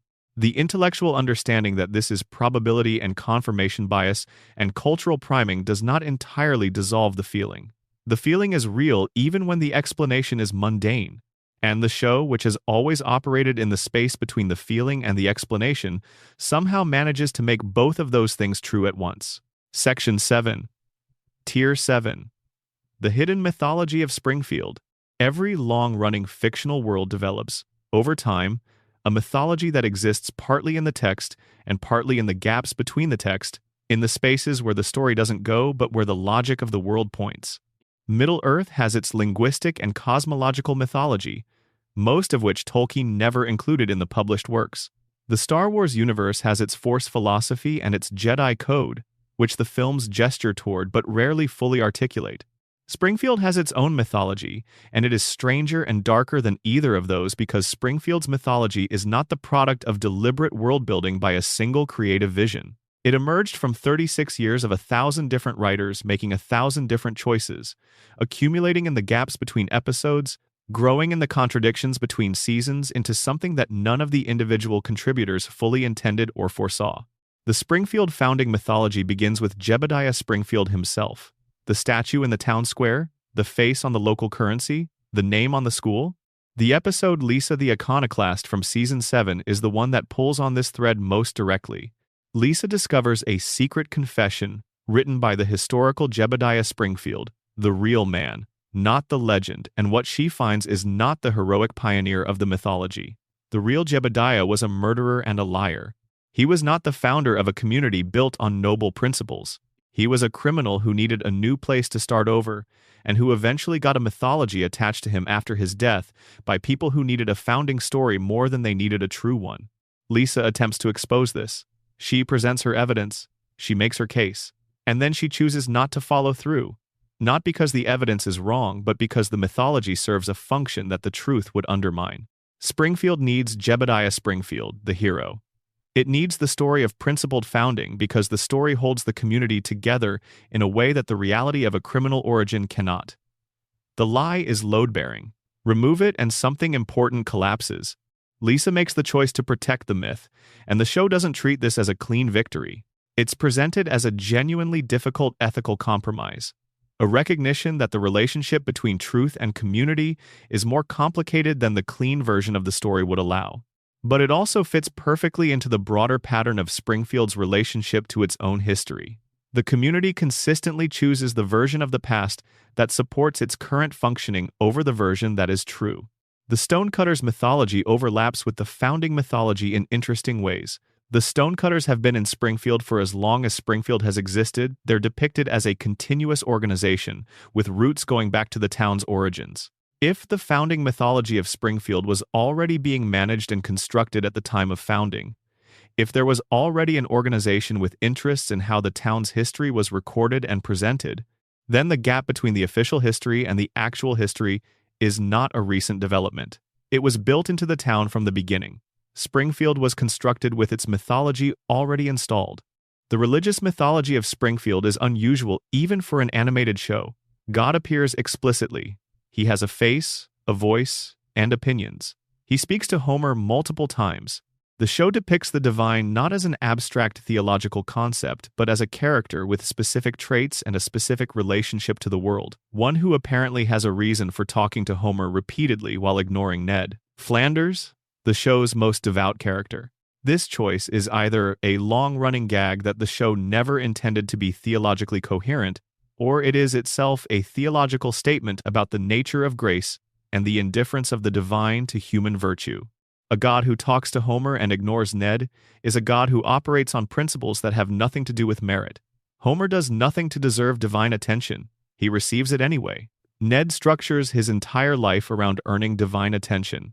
He receives silence. The show's theology, if it has one, is closer to Calvinist predestination. Grace is not earned. It is granted arbitrarily, and the people it falls on are not necessarily the ones who deserve it than to any theology of reward and virtue.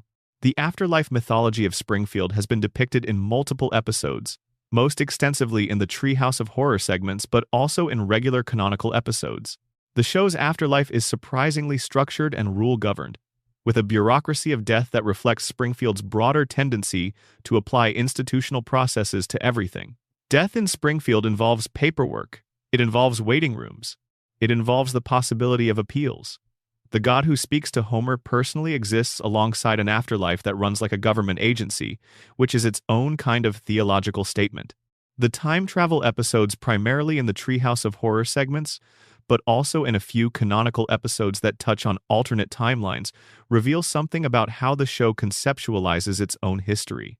When the show depicts alternate versions of Springfield, it consistently shows that different choices by Homer or other characters would have led to radically different outcomes, usually worse ones. The specific Springfield that exists in the show's universe is presented as the product of a particular sequence of events that could easily have gone differently. The implication is that the Springfield we know already, as strange and dark as it is, represents, in some sense, the best version. The alternate Springfields are worse. This is a deeply uncomfortable implication if you follow it. The place where the fish have 3 eyes and the residents have 4 fingers and the billionaire has been alive for over a century is, apparently, the good timeline. The mythology of the power plant itself is worth treating separately from the radiation theory, because the plant has a mythological status within Springfield that exceeds its practical function. It is always visible. It is always on the horizon. It dominates the town's skyline in a way that marks it as the central fact of the community's existence, not just economically, but psychologically and aesthetically. The plant is Springfield's cathedral. It is the largest and most permanent structure in the environment. It is what you see first when you look at the town from a distance. Cathedrals in medieval European communities had this function. They were the largest buildings in their environments, visible from miles away, structurally and aesthetically dominant in the urban landscape, constant reminders of the power that had built them and maintained them. They organized community life around their presence. They were the buildings around which everything else arranged itself. The power plant occupies this function in Springfield, but with inverted values. The medieval cathedral was theoretically in service of the community's spiritual life. The power plant is explicitly in service of Burns's financial interests, with the community's actual needs, electricity, a byproduct. The plant provides the power that Springfield runs on, but the power exists because it is profitable, not because Burns has any particular concern for Springfield's well-being. The mythology of the plant includes the human skeletons in the basement, the luminous rats in the walls, the plutonium paperweight, the cracked cooling towers, and the 742 documented errors by the safety inspector. But it also includes Burns's own medical dependency on the radiation it produces. The plant sustains Burns the way it sustains Springfield, not willingly, not out of care, but because the relationship is closed and the dependency is mutual. Burns needs the plant because the plant is what keeps him alive. Springfield needs the plant because the plant is what keeps the lights on. And the plant needs Burns because Burns is the only person with the wealth and the will and the connections to keep the plant running in its current state of catastrophic non-compliance. The mythology of Springfield's geography, its impossible simultaneous existence in multiple climatic and topographic zones, has a quality of dream logic that connects to the coma theory in a way that feels almost too neat. Dreamscapes are geographically impossible. They place a childhood home in a city that the dreamer has never visited, or compress a coastline and a mountain range into the same view from a window that they've been looking out of all their life. Homer's dreaming brain building Springfield from fragments of every American landscape he has ever encountered or seen on television produces exactly the geographic impossibility that the show depicts. The coast is there because Homer once saw it. The mountains are there because of something he watched, or something Marge said, or something that drifted through his consciousness in the hospital. The desert is there for the same reason. The geography is emotional rather than cartographic. The recurring symbols in the show, the donuts, the television, the beer, the couch, accumulate a mythological weight across 36 seasons that they don't have individually. Each one is a joke element, a recurring prop, a visual shorthand for specific character traits, but together they constitute the iconography of Homer's world, the objects that define the landscape of his desire. He wants simple things. He wants the food and the drink and the couch and the screen. He wants the small comforts. And the show's mythology has elevated these small comforts to symbols of an entire way of life, the American middle-class domestic life at its most basic and most recognizable, present in a beer can and a donut, in a way that the more elaborate aspirations of more ambitious characters never quite are. The mythology of Bart's relationship with authority deserves its own entry. Bart is not simply a rebellious child. He is the show's designated challenger of institutional power, the character whose function in the mythology is to refuse compliance with the structures that all the adults in his life have organized themselves around. He challenges Skinner, he challenges Krusty, he challenges Burns, occasionally, when Burns's schemes directly affect his family. He challenges teachers and policemen and community figures with a consistency that reflects something more systematic than individual mischief. Bart's rebellion doesn't work. The institutions always restore themselves. But Bart keeps trying, in episode after episode, decade after decade, with the same slingshot and the same skateboard and the same refusal to accept that the way things are is the way things have to be. He is, in the context of Springfield's broader mythology of collective denial and institutional compliance, the only character who consistently refuses the social contract. He doesn't vote to exile the truth. He doesn't make deals with Burns. He doesn't pretend that things are fine when they aren't. He also doesn't succeed in changing anything.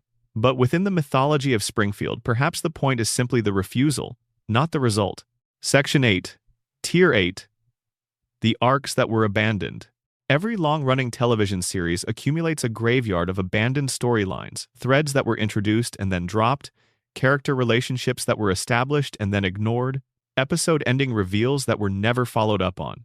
The Simpsons, across 36 seasons, has one of the richest such graveyards in television history, and the abandoned arcs are worth examining not just as production history but as evidence of the show's relationship to its own mythology.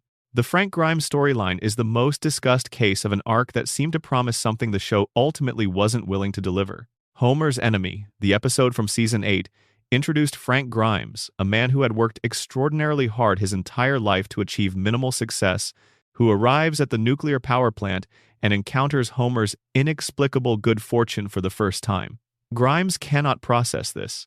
He cannot accept that a man who does nothing right, who violates every principle of basic workplace competence, who is the opposite of Grimes in every relevant respect, should live a comfortable life with a family and a house and a job, while Grimes, who has done everything correctly, scrapes by in poverty. Grimes becomes obsessed with exposing Homer as a fraud. He tries to demonstrate to the town of Springfield that Homer is incompetent, that his success is unearned, that the system that has rewarded Homer is broken. And the town doesn't care. Homer survives Grimes's every attempt to expose him. And at the end of the episode, Grimes is electrocuted after mimicking Homer's behavior in a moment of mad frustration, dying alone while everyone laughs at the eulogized Homer who has fallen asleep during the funeral. The episode is explicitly described in its production history as a meditation on what would happen if a realistic person encountered the Simpsons universe. If someone who operated by the rules of actual cause and effect was dropped into a world governed by cartoon logic, the answer is that the realistic person is destroyed. Reality cannot survive contact with Springfield. Frank Grimes is right about everything he says about Homer, and he dies for being right. The episode was intended, according to the commentary, to be a one-time piece, a closed statement, rather than an opening of a new arc. But the character left an opening that the show never pursued. If Frank Grimes was destroyed by the encounter with Springfield's logic, what would his son, who appeared briefly in a later episode, do with the knowledge of what Springfield did to his father? The son appeared in one episode, was imprisoned for a crime that paralleled his father's grievance, and was never seen again. The potential arc was introduced and then let go. The Mona Simpson storyline, discussed earlier, is another arc that the show handled in a way that feels incomplete.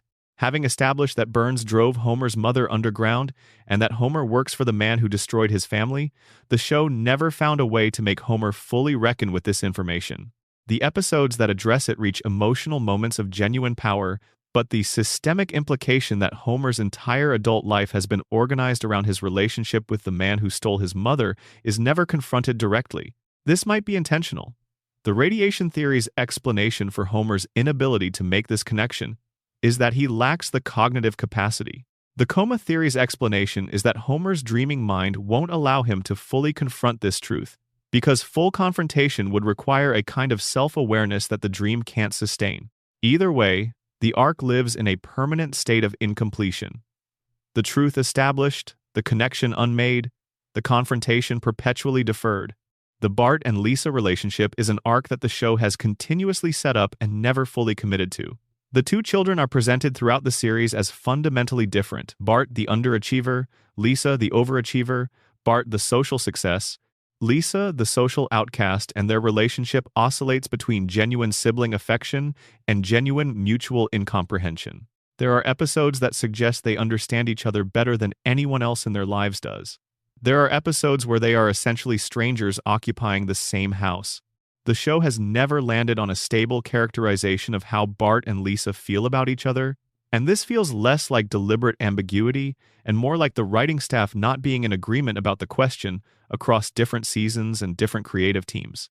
The Bart and Lisa relationship looks different in Season 3 than it does in Season 15, than it does in Season 28, not because the characters have developed in the ways real sibling relationships develop, but because different writers have different intuitions about who these people are to each other.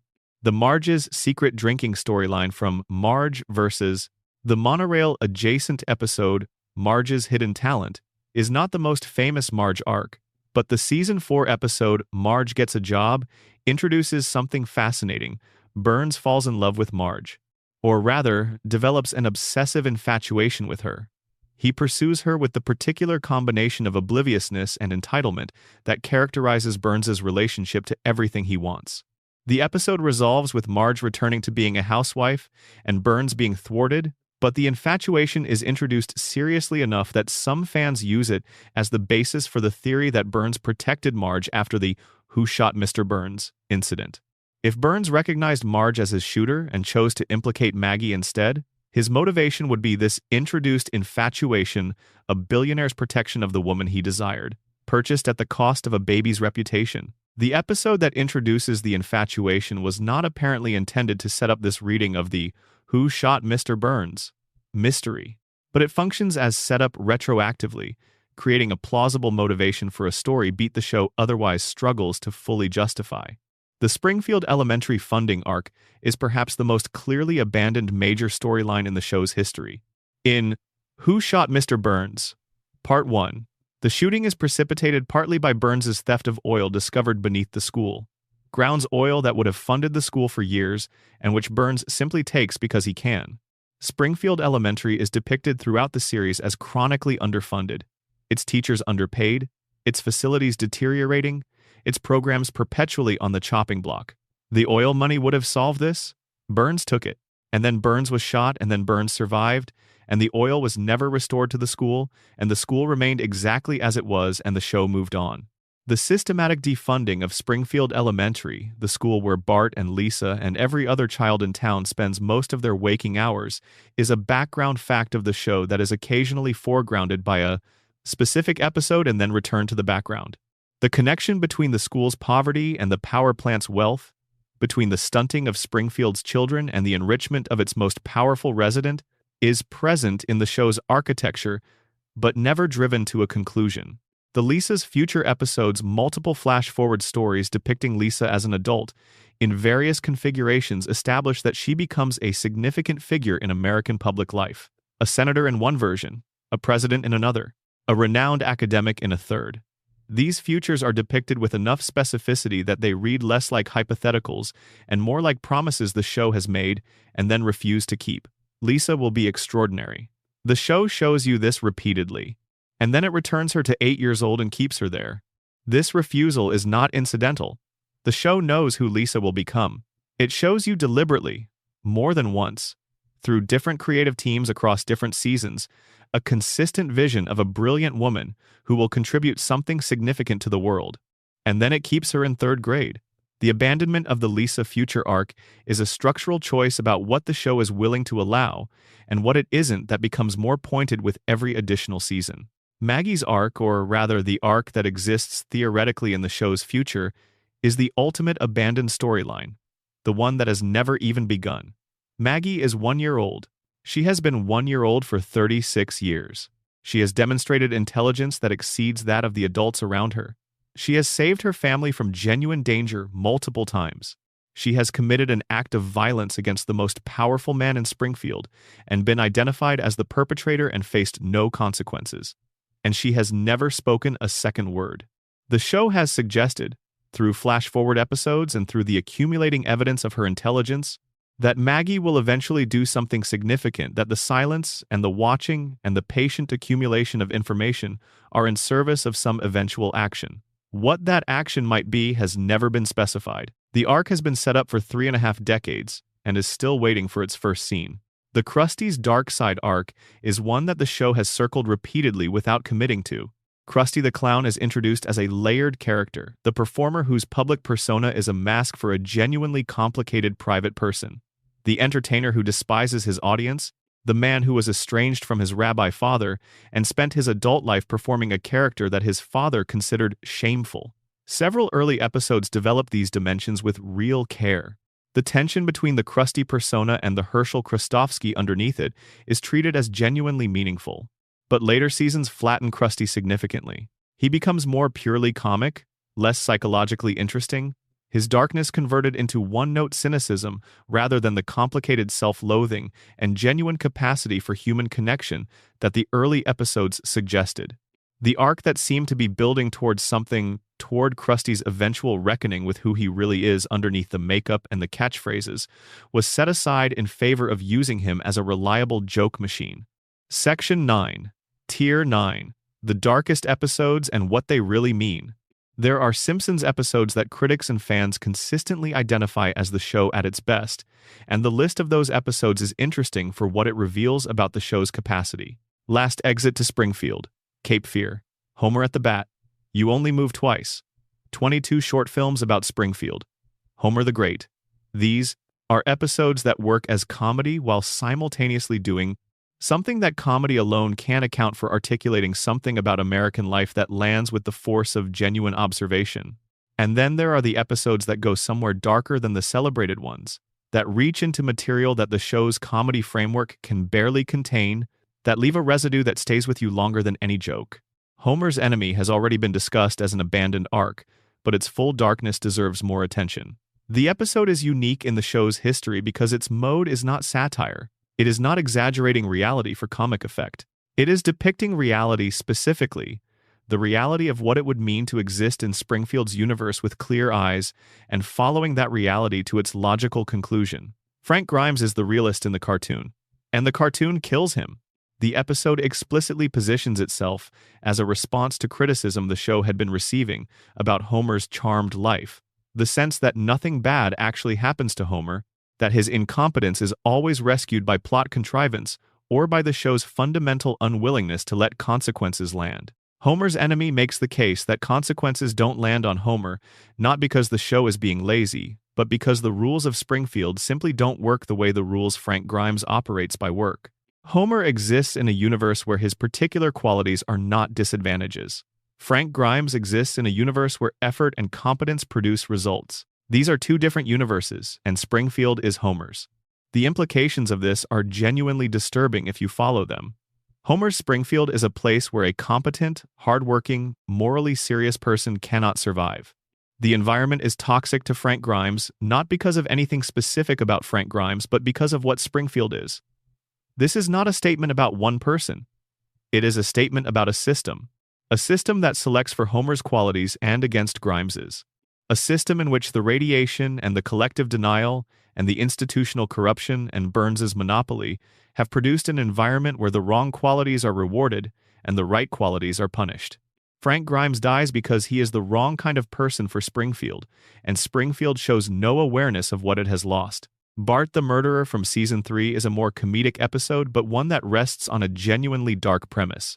Bart accidentally becomes involved with the Springfield mob, works for Fat Tony, and the relationship between organized crime and a child is played primarily for jokes. But the episode establishes, as a canonical fact of Springfield's universe, that organized crime operates openly and functionally in the town, that its leaders are known figures who interact with legitimate institutions, and that the boundary between criminality and civic life is porous enough that a 10-year-old can find himself employed by the mob without anyone treating this as particularly alarming. The Principal Skinner relationship with Fat Tony and the episode's casual depiction of corruption as a feature of Springfield's institutional life, rather than an aberration, is consistent with the broader picture the show builds, of the town as a place where official structures exist, alongside unofficial ones that everyone pretends not to see. Homer Badman from Season 5 is the episode where Homer is falsely accused of sexual harassment and the media destroys him. The episode is a sharp critique of sensationalist journalism and the mechanisms of public shaming, and it is prescient in ways that its 1994 broadcast date makes striking. It anticipates specific features of the social media environment decades before social media existed. The crowd's willingness to believe the worst about Homer without examining the evidence, the media's incentive to amplify the story rather than investigate it, the impossibility of retracting a narrative once it has gained momentum, these are described with a precision that reads, 30 years later, as something close to documentation. The episode also does something interesting with Homer's actual character. He is genuinely not guilty of the specific accusation made against him in this episode. He is, however, guilty of numerous other things: selfishness, thoughtlessness, a persistent inability to consider how his actions affect other people, and the public's readiness to believe he is guilty of the specific accusation, is rooted in the accurate perception that Homer is the kind of person who could be. The false accusation finds fertile ground because the true character is already suspect. Deep Space Homer is surface level a comedy episode about Homer going to space, and it functions perfectly well on that level. But it is also the first episode after the coma, the first episode that sends Homer into a genuinely impossible situation, that takes the show's protagonist outside the bounds of what could actually happen to a middle-class man in a mid-sized American city, and within the coma theory framework, it marks the moment when the dream begins to lose its grip on realistic simulation. Homer's brain, damaged and struggling, has begun running scenarios that his real life couldn't provide material for. He sends himself to space because he needs the dream to be bigger than the hospital room where his body lies. The Simpsons spin-off Showcase is one of the strangest episodes in the series. A deliberately bad episode, self-consciously poorly constructed, featuring 3 fake spin-off shows of dubious quality presented as a framing device. It is an episode explicitly about the show's commercial exploitation, about the ways in which beloved properties are extended past their natural end for financial reasons, about the difference between a show that still has something to say and a show that is simply being maintained for its revenue. It aired in 1997 and was a critique of the very pressures that would, in the following decades, continue to push The Simpsons forward past the point that most of its fans wanted it to go. The episode is self-aware in a way that cuts in multiple directions. It is funny. It is also genuinely sad about what it's describing. And it predicted, with uncomfortable accuracy, the shape that the show would eventually take: more varied, more commercial, less committed to the specific texture of early Simpsons than to the maintenance of recognizable branding. Bart Gets Famous from Season 5 gives Bart a brush with celebrity through a single catchphrase that takes off nationally, and the episode's arc: fame arriving, fame consuming the person it arrives for, fame departing and leaving the person exactly as they were before, except slightly worse off, is a complete statement about celebrity culture that the show has never needed to revisit, because it said everything in a single episode. The famous moment is Bart's appearance on The Krusty Show producing an accidental utterance that becomes a national catchphrase. The episode's end finds Bart famous and miserable, and then suddenly unfamous and, through the show's usual reset mechanism, return to normal. The gap between those states is the entire argument. The episode makes the same point the show makes about everything. The system is not designed to carry you anywhere worth going. It will take what it can from you while you're useful to it and return you to your original position when it's done. Fame, for Bart, is not a transformation. It is a temporary extraction. Who shot Mr. Burns? Part 2 is the episode that has been discussed extensively in terms of its mystery. But what hasn't been discussed enough is the emotional texture of the resolution. Burns wakes up from a coma and identifies a baby as his shooter. Everyone accepts this without apparent surprise. The system processes Maggie as a suspect, determines she cannot be prosecuted, and closes the case. And then everyone goes home. The speed and completeness of the resolution is itself disturbing. A man was shot. For weeks, an entire community was consumed by the mystery of who shot him. The investigation revealed deep truths about how many people had genuine grievances against Burns. Truths about the power plant, about Moe's financial ruin, about the retirement home, about the school. And then Burns woke up and named a baby, and everyone stopped asking questions. The accumulated grievances disappeared from the narrative. The power plant continued operating. Burns retained his position. Nothing changed. The darkest reading of Part 2 is not about the identity of the shooter at all. It's about how efficiently the case was closed. About how quickly a community that had been forced to confront the accumulated damage done by one man's greed found a way to stop confronting it. The baby did it. Case closed. Now everyone go home and don't think about this anymore. Springfield's ability to close a case without resolving the underlying situation is the show's deepest and most persistent structural joke. Things happen. Things are investigated. Things are resolved. And nothing changes because the investigation and the resolution are part of the same system that produced the problem, and systems don't resolve the problems they generate. They manage them. They process them through official channels. They produce verdicts. And then everything continues exactly as before. Section 10, Tier 10, the bottom of the iceberg. We have been in Springfield for a long time tonight. Long enough to see the yellow skin and the four fingers as something other than animation style. Long enough to hear the nuclear plant's hum as something other than background noise.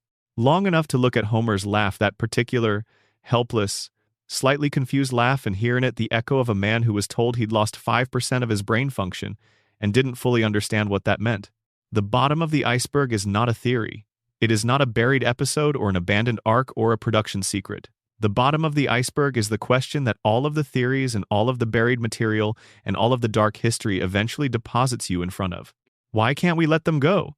The floating timeline is the technical name for the mechanism by which Springfield exists in permanent stasis. The characters don't age, the children stay children, the parents stay middle-aged. The show's present is always its viewer's present, and the past rearranges itself. Homer and Marge's courtship moved from the late 70s to the 90s, to the aughts to the teens, as the timeline drifted forward to maintain the illusion that these people are contemporaneous with whoever is watching them. The trick is sustained and the show commits to it absolutely, and the result is a family that has now existed across a span of time longer than most human lifespans, without adding a single year to their ages. This is the central fact of Springfield. More central than the radiation and the coma and Burns's immortality and Maggie's genius, because all of those theories are attempts to explain this fact from the inside, using the show's own universe as the medium of explanation. The floating timeline is the fact that each theory is responding to, and the theories are all correct in the ways that matter most, not necessarily literally, not necessarily as the intended meaning of the show, but as true descriptions of what the show does, and what it feels like, and what it reveals about the people who watch it.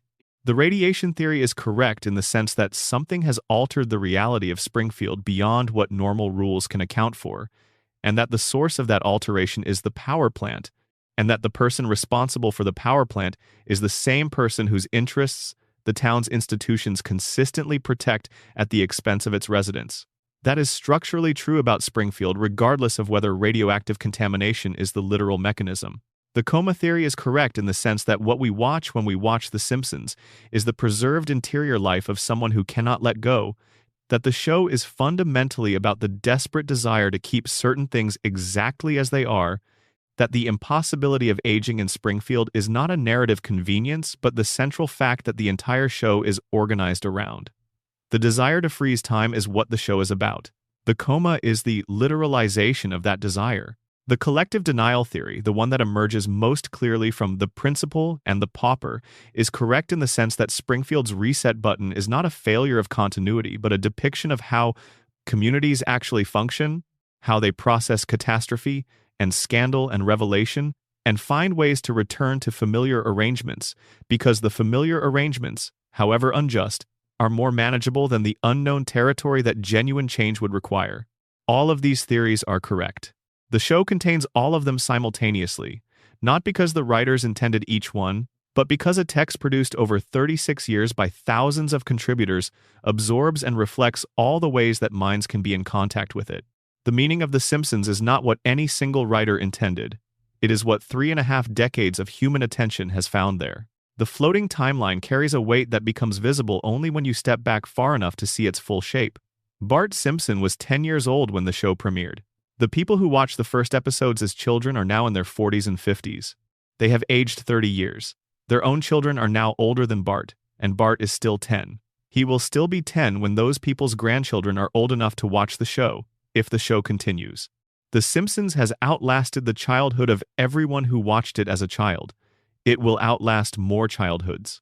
It is in the process of outlasting things that it was not intended to outlast: the cultural moment that produced it, the specific American anxiety that it processed, the particular version of middle-class domestic life that it documented. These things have changed. Springfield hasn't. There is a sadness to this that the show has earned the right to acknowledge by continuing as long as it has. Not a small, sentimental sadness, but a large, structural one.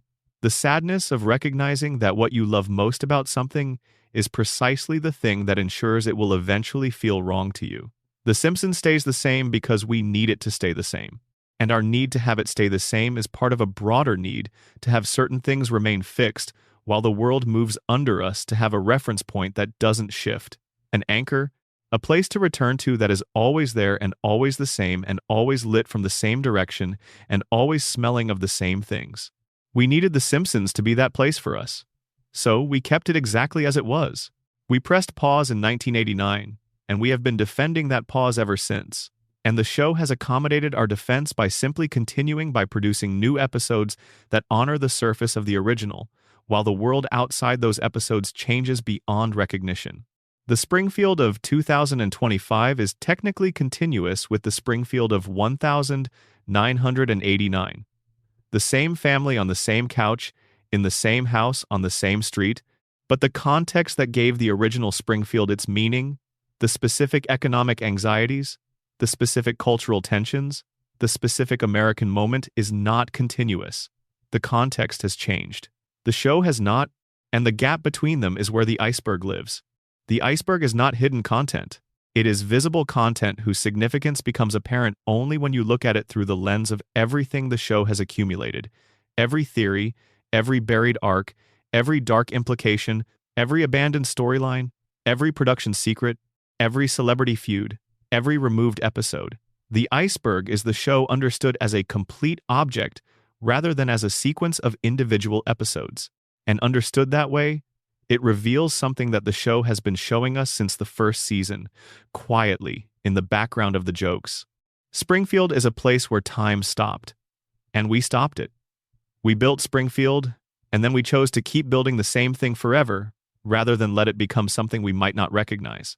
The show is what it is because we are what we are, people who want certain things to stay exactly as they were when we first encountered them, who understand with part of our minds that this is impossible, but hold on anyway with the part that doesn't care about what's possible.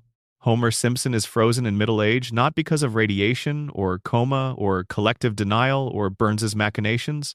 He is frozen because the people watching him need to believe that middle age is not the end of something, that a man who has not achieved anything particularly remarkable can still be the center of a story worth telling, that the ordinary life, the couch, the beer, the family, the job that barely covers the mortgage, the neighbor who is better than you in every measurable way and whom you resent for it, is a life that deserves 36 years of narrative attention. The show's argument, embedded in its structure and sustained across every theory and every dark implication and every abandoned arc, is that the ordinary life is worth infinite attention. That Homer's life, which is not distinguished by success or virtue or intelligence or achievement, is a life full of things that matter. Love for his wife expressed badly and sincerely. Love for his children expressed through catastrophe and survival, and the repeated decision to keep showing up. The choice made every episode to be where his family is. This is what the coma theory describes as Homer's deepest wish. The wish is simple. He wants to be with his family. He wants the house and the couch and the Friday nights. He wants the thing that the vending machine took from him. And in the dream, he has it. Forever. Without change. Without the aging that would eventually take these people from him in new ways. As children grow up and leave and become strangers who share your genes but not your daily life.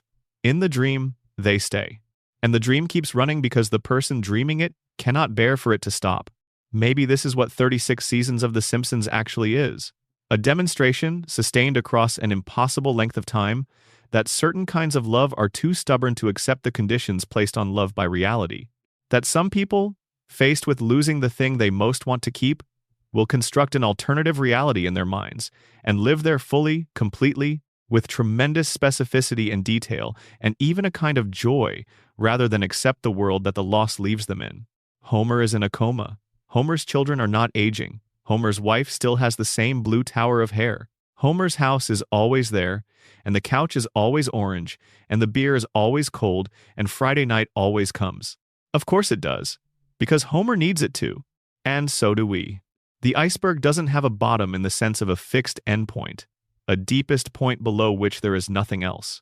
It has a bottom in the sense of the place where all the layers compress into a single truth, the place where the radiation theory and the coma theory and the abandoned arcs and the production secrets and the predictions and the founding mythology all converge on the same observation. The Simpsons is a show about not letting go, about the impossible desire to keep things as they were before time had its way with them. About a family, a specific, flawed, yellow, four-fingered family that has been loved so thoroughly and for so long that the people who love them cannot accept the possibility of them changing, cannot accept the possibility of Bart growing up, or Lisa leaving Springfield, or Maggie finally speaking her second word, cannot accept the end of the story. So the story doesn't end. It keeps running. It keeps looping. Episode after episode, season after season, the couch gag plays and the family scrambles to the couch and the show begins again from the same starting point, exploring the same territory through slightly different scenarios, maintaining the same fundamental relationships, keeping the same people alive and young and together in the same house, in the same town, in the same impossible geography that could be anywhere because we need it to be everywhere. Springfield is our town. It always was. We built it, we maintain it, we tune in every week to make sure the walls are still standing and the family is still intact and the timeline is still floating.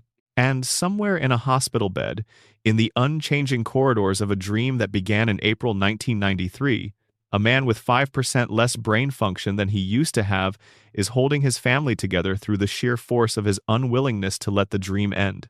The lights are low, the house is quiet. Springfield is out there in the dark, glowing faintly.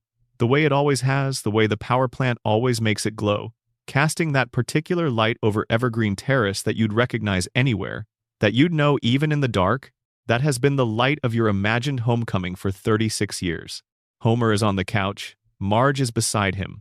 Bart and Lisa are somewhere in the house, arguing about something that doesn't matter. Maggie is watching everything with those enormous eyes, silent as she has always been, patient as she has always been, waiting for something that only she knows is coming. The TV is on, and Springfield goes on.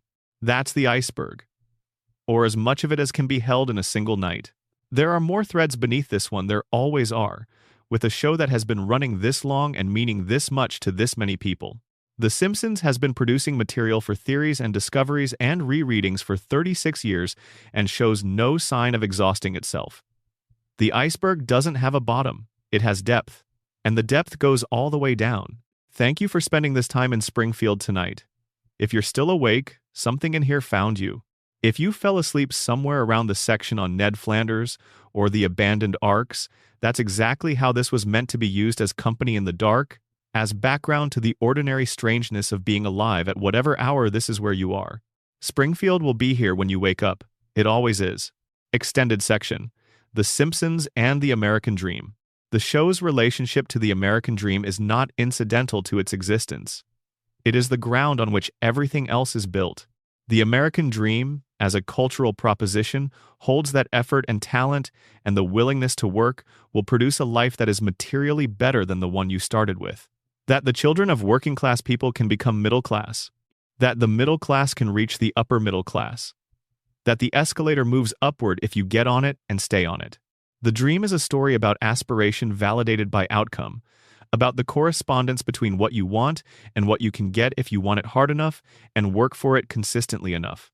Homer Simpson does not validate the American dream. He does not embody it, achieve it, aspire to it in any meaningful sense, or demonstrate that it applies to him. He has a house, a family, and a job. These are not trivial things, but they are not the product of Homer's effort or talent or strategic pursuit of opportunity. They are the product of luck, of Marge's steadfast presence, of Burns's contractual obligation to keep him employed regardless of performance, and of a narrative universe that has decided Homer deserves continuity, if not advancement.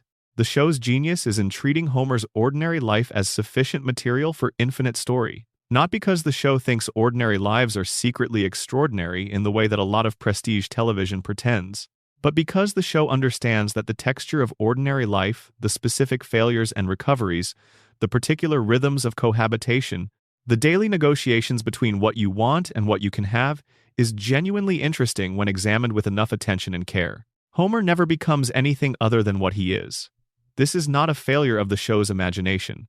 It is the show's central argument. That being exactly what you are, without transformation or transcendence, with all the incompetence and the love and the donuts and the rage and the inexplicable resilience, that being that thing, fully and completely, for 36 years is enough. It is more than enough. It is a life. Springfield is not a dream community. It is not a place that rewards the deserving or punishes the corrupt in ways that make narrative sense. It is a place where Burns continues indefinitely, where Homer continues despite his failures, where the gap between Ned and Homer never closes, where Frank Grimes dies and the nuclear plant keeps running. It is a community that looks, from a certain angle, like a demonstration that the American dream is not operative, that the conditions for its operation are not present, that the plant poisons the water and the billionaire lives forever, and the safety inspector can't remember which button prevents the meltdown. But from another angle, Springfield is what happens when you stop waiting for the dream to arrive and start treating the life you have as the thing itself.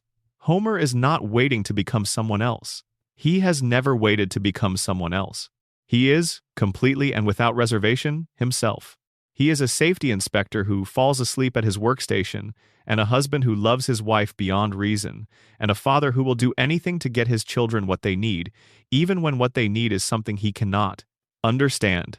He is this, and he is only this, and 36 seasons of television have been dedicated to the proposition that this is worth your time. The American dream tells you to want more. The Simpsons tells you that the wanting more has been noted, and that it will be there for you whenever you need it, but right now the beer is cold and the couch is comfortable and your family is in the next room, and maybe that's worth sitting with for a little while. Springfield is not America's future. It is America's present, accurately depicted. The plant on the horizon that provides the power and poisons the water. The billionaire who has been there for over a century and will be there for the next century unless something very unusual happens. The residents who know something is wrong but can't quite identify what it is and aren't sure they'd want to know if they could. The children who are supposed to leave and make things better elsewhere and who somehow never quite manage to leave. This is recognizable. This is not a cartoon. This is a document. The show's final argument, the one it has been building toward for 3.5 decades without ever stating directly, is about what love requires of people in a world that doesn't work. In a world where the power plant runs and Burns survives and the fish have 3 eyes and the crayon stays in Homer's brain, love still happens. Marge still chose Homer. Homer still chooses Marge. Bart and Lisa still need each other even when they can't stand each other. Maggie still watches her family with those enormous eyes, accumulating the knowledge of what they are and what they mean to each other, saving it for something that hasn't arrived yet. Love in Springfield is not aspirational. It is not the product of ideal conditions or deserving people or circumstances that align to reward virtue. It is stubborn, inconvenient, frequently expressed through the wrong channels, sustained by people who are too flawed to deserve it and who cannot imagine being without it. It is the love of people who don't have many options and have chosen anyway the option of each other. That is what the iceberg is made of. Under the theories and the production history and the dark implications and the abandoned arcs, Under everything that makes Springfield strange and disturbing and impossible and specific, the iceberg is made of this. The simple, stubborn, insufficiently celebrated fact that Homer Simpson, who is not smart or virtuous or particularly capable, has loved his family for 36 years with everything he has, which is not much, and has meant it completely, and has never once stopped. And maybe that's why we can't let them go. Not because the show is great, though it has been great. Not because the theories are compelling, though they are. Not because the predictions are uncanny, or the production history is fascinating, or the characters are the most carefully constructed in animation history. Because there is something in Homer's specific, impossible, slightly ridiculous love for his family that we recognize. Something that has been true for us in ways we haven't fully articulated. Something that the show has been showing us for 36 years, quietly, in the background of every joke. The world is difficult and unfair, and the plant on the horizon is probably poisoning the water. The billionaire has been there for over a century and will outlast you. The safety inspector is asleep at his desk. The fish have 3 eyes, and the kids are still young, and the couch is still orange, and the family is still together. And the show goes on. The final extended section, characters at the margins. The supporting cast of Springfield constitutes one of the richest ensembles in animated television, and the depth of the individual characters at the margins of the show, the ones who get a single featured episode or a recurring gag rather than sustained narrative attention, is worth dwelling on as the final layer of the iceberg. Professor Frink is the show's scientist. It's representative of pure intellectual capacity applied to the wrong problems in the wrong ways. He is brilliant. He is completely ineffective. His inventions are catastrophic. His solutions create worse problems than the ones they were designed to address. And his emotional life is the life of a person who has organized himself so thoroughly around the intellectual that he has neglected everything else to the point of near dysfunction. In one episode, his father, long dead and reanimated for the purposes of a Treehouse of Horror segment, becomes a monster who absorbs the brains of his victims, grows more intelligent with each brain consumed, and eventually becomes so intelligent that he transcends corporeal form and ascends to a higher plane of existence. The episode treats this as a joke. The Frink mythology treats pure intellectual development as something that carries a person away from ordinary human life rather than deeper into it. This is not incidental. The show is consistently suspicious of pure intelligence divorced from emotional grounding. Lisa's intelligence is treated as a gift and a burden simultaneously, valuable only in combination with her emotional depth and her genuine care for the world around her. Sideshow Bob's intelligence is corrupted by ego and divorced from purpose. Professor Frink's intelligence produces nothing but spectacular failure. The show's implicit argument, never stated directly, embedded in the accumulated evidence of how it treats its intelligent characters, is that intelligence without the right kind of connection to other people is not a virtue. It is a form of isolation. Groundskeeper Willie is a character built on one joke, the explosive temper, the Scottish accent deployed as comic shorthand for masculine aggression, but the backstory the show has given him over the years is actually quite dark. Willie is alone. He lives in a shack on the school grounds. His relationship to civilization is adversarial. He is repeatedly betrayed by the people and institutions he serves, losing his job for reasons having nothing to do with his performance, losing his livelihood to administrative decisions that don't take him into account. He comes back, he always comes back. But his returns are not triumphs. They are the returns of someone who has nowhere else to go. Apu Nahasa Mapatilon's current complicated status in the show's universe has already been discussed, but his original construction in the early seasons was more layered than the single-joke character he eventually became.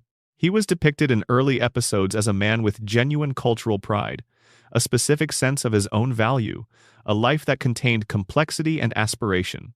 He had a graduate degree. He maintained relationships across cultural lines with genuine warmth. The cartoon Indian accent and the quick E-Mart stereotyping were always the most visible features of his depiction, but underneath them was the architecture of a character who was trying to be something specific in a town that only saw him through a lens of otherness. Chief Wiggum is corruption given a face and a personality, the police as an institution rendered in human form. He is lazy, incompetent, dishonest, self-serving, and occasional kind to his son in ways that complicate the cartoon. His corruption is not ideological. He has no particular agenda beyond personal comfort.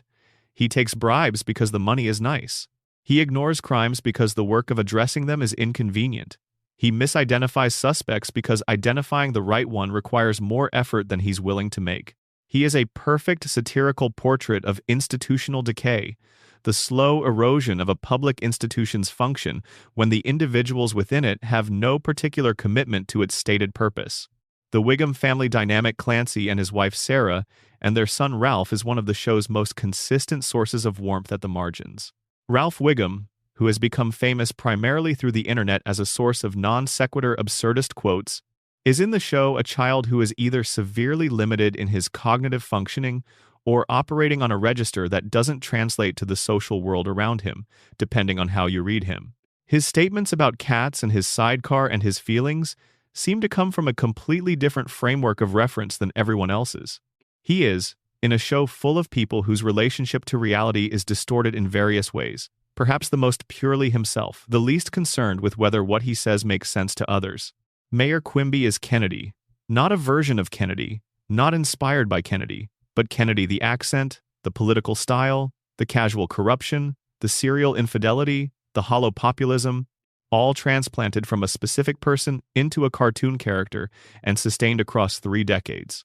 The joke depends on recognition, and the recognition has required some updating as the generations of viewers who immediately identified the Kennedy mannerisms have been joined by generations who may not.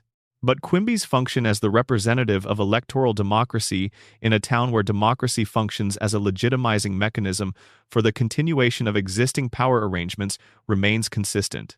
Snake Jailbird is the show's working-class criminal, the person who breaks the law not for the grandeur of it, but because breaking the law is what his circumstances have produced as the available option. He robs convenience stores.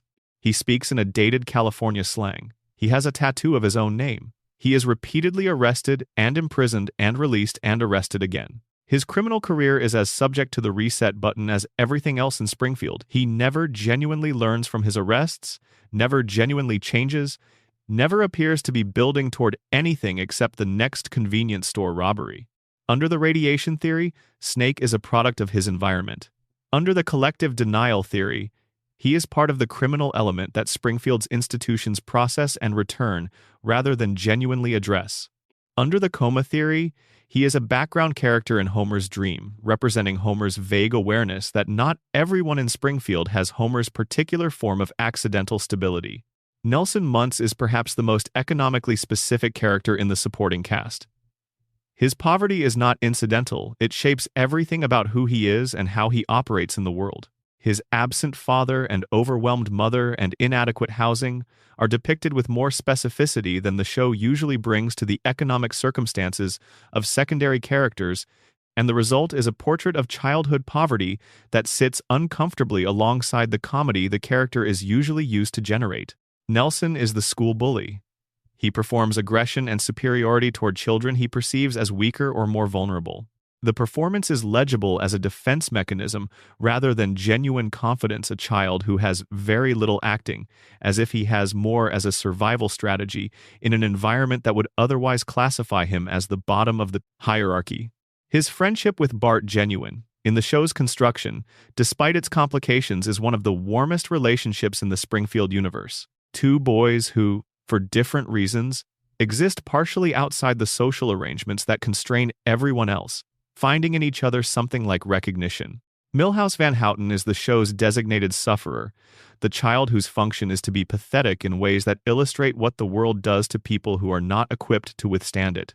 He is Bart's best friend, which is a position that requires absorbing a great deal of collateral damage from Bart's existence.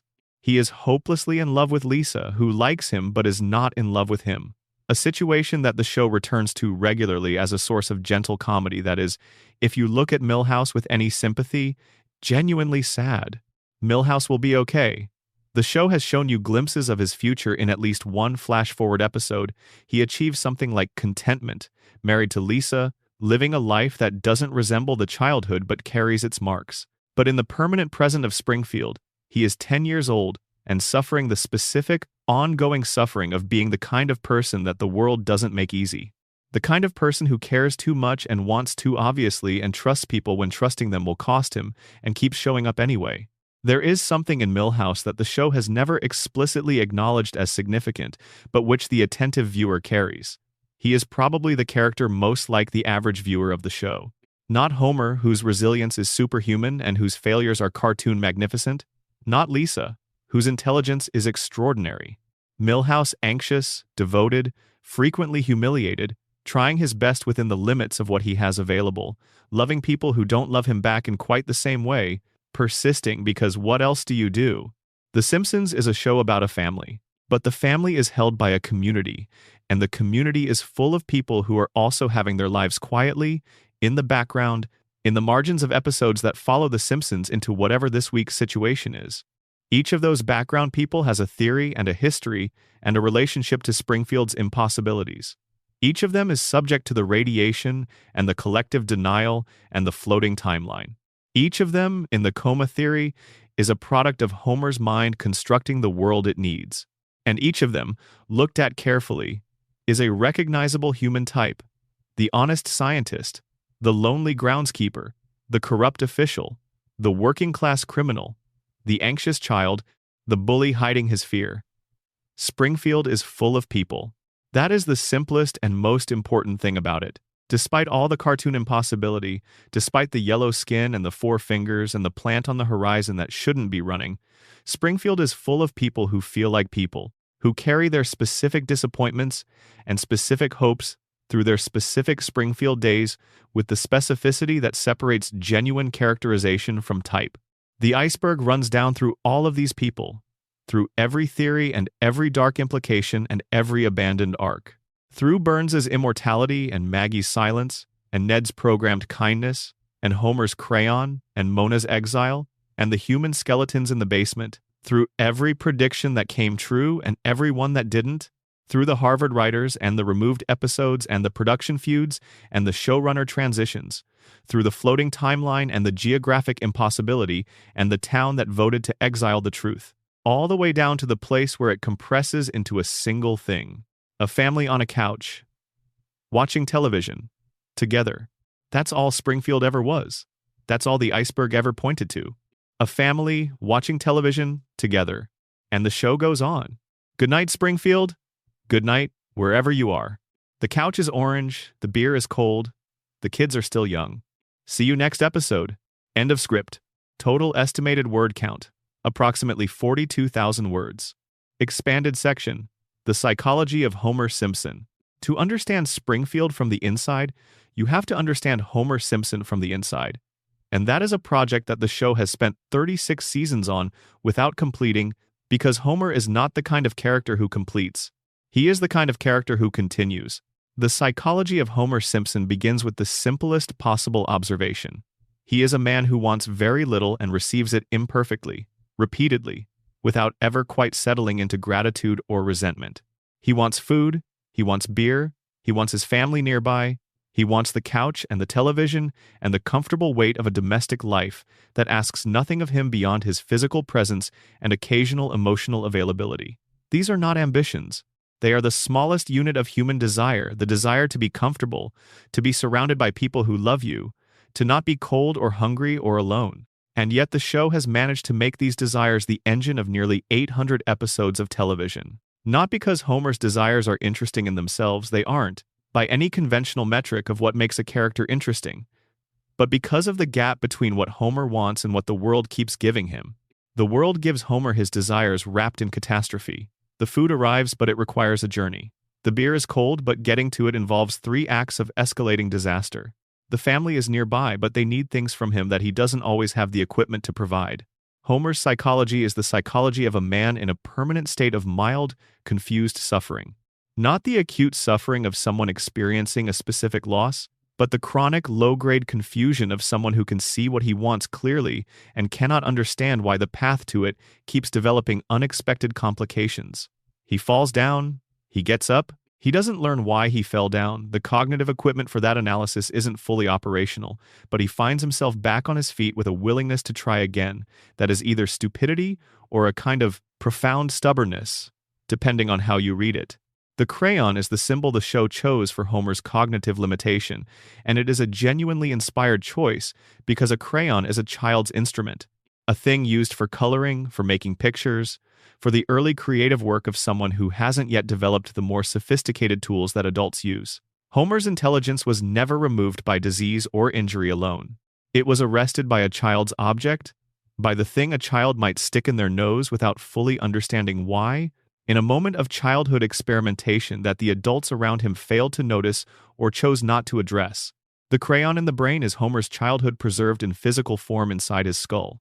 The moment he is most fully himself, the moment of most complete, unguarded Homerness, is the moment when the crayon was lodged, before the damage was done, when he was a child in Springfield doing what children do, surrounded by the ordinary complications of an ordinary childhood. And then the crayon went in and stayed in, and the childhood moment became permanent, and Homer grew up around it without ever quite leaving it. The season 12 episode where the crayon is removed is one of the show's most direct engagements with the question of what Homer could have been. Without the crayon, Homer's IQ jumps significantly. He becomes articulate, analytical, capable of following complex arguments to their conclusions, able to see the world around him with a clarity that his usual cognitive state denies him. And the episode's conclusion is devastating in a way that the show doesn't usually allow itself. Homer has the crayon put back. Not because being intelligent made him miserable in a general sense. Not because he prefers stupidity as a lifestyle, but because being intelligent in Springfield meant seeing Springfield clearly, and seeing Springfield clearly was unbearable. The clarity didn't make his life better. It made his life legible in a way that the legibility itself was painful. He could see the power plant for what it was. He could see his job for what it was. He could see the architecture of a life that had been constructed around him by forces he had never examined and couldn't change now that he could see them. And the clarity, without the ability to do anything with it, was worse than the fog. So he chose the fog. He chose the comfortable dimness where the plant is just background noise, and the job is just the job, and Springfield is just home, imperfect but familiar, not optimal but not unbearable either. He chose the version of reality that his damaged brain could navigate without being destroyed by what it saw. This choice is simultaneously the most self-aware thing Homer has ever done and the saddest. Self-aware because he understood what was being offered and what it would cost. Sad because the cost of intelligence in Springfield, under the conditions Springfield has created, was a suffering that the crayon was more capable of managing than any amount of genius. The episode never asks the obvious follow-up question, the one that the radiation theory raises.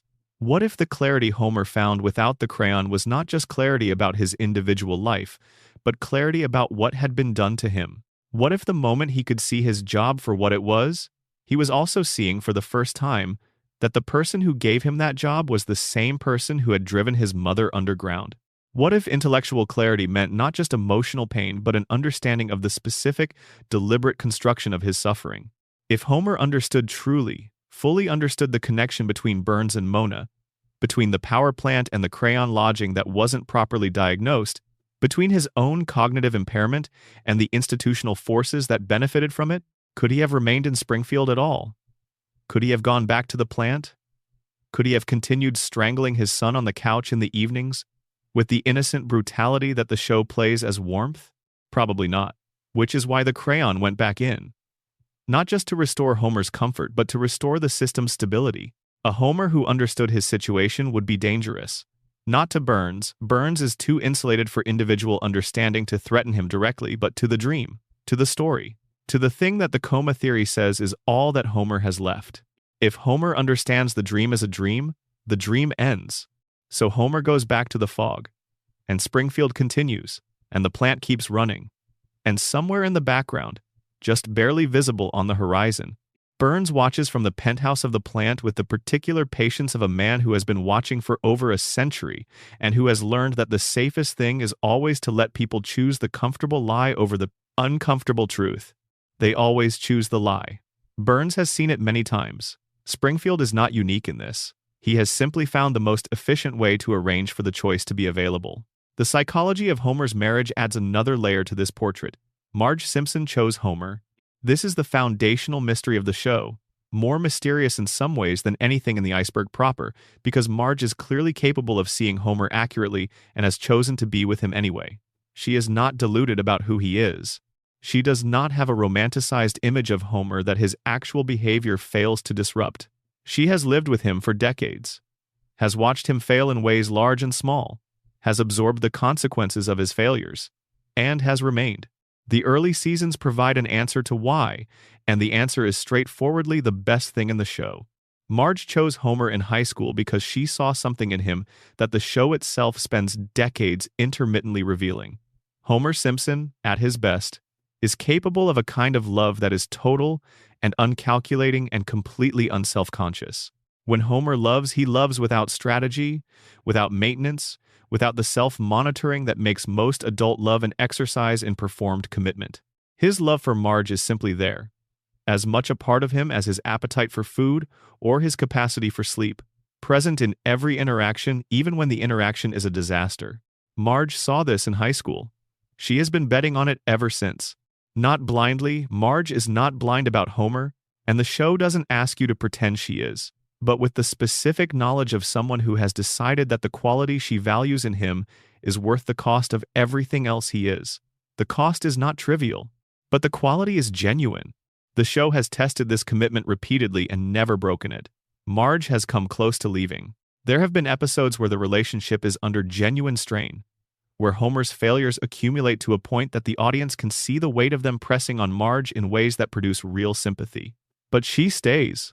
And the show's treatment of why she stays has evolved from the simple romantic explanation of the early seasons to something more complicated, a recognition that long-term love is not a single choice, but a continuous series of smaller choices, that Marge's decision to stay is not a decision made once and held forever, but a decision renewed in small ways constantly, that the texture of a marriage across decades is different from the texture of the romance that preceded it. Marge's psychology is the psychology of someone who has decided that the thing she values most is not comfort or ease, or the validation that comes from being with someone who requires nothing difficult from you. She values the specific reality of Homer, with all the difficulty that reality entails. And she has organized her life around the protection of that reality, around making sure that Homer, who would be completely lost without her, doesn't get lost. This is not a passive role. It is not the self-sacrifice of a woman without options who stays because she doesn't know what else to do. It is the active management of a complex person by someone who understands that person better than anyone else does, and who has concluded that the understanding is worth the effort. The show has not always honored this complexity. There are seasons where Marge is reduced to a reaction character, where her function is to express concern about whatever Homer has gotten himself into this week, where the fullness of her psychology is sacrificed for the efficiency of the plot.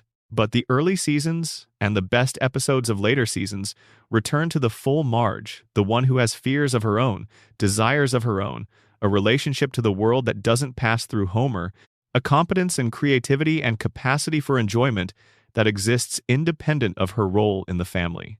Marge's anxiety, the low hum of worry that the show occasionally allows to become the focus of an episode, is perhaps the most realistic psychological detail in the entire show.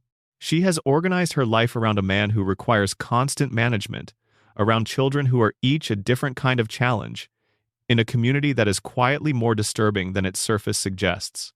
The anxiety is an appropriate response to the situation.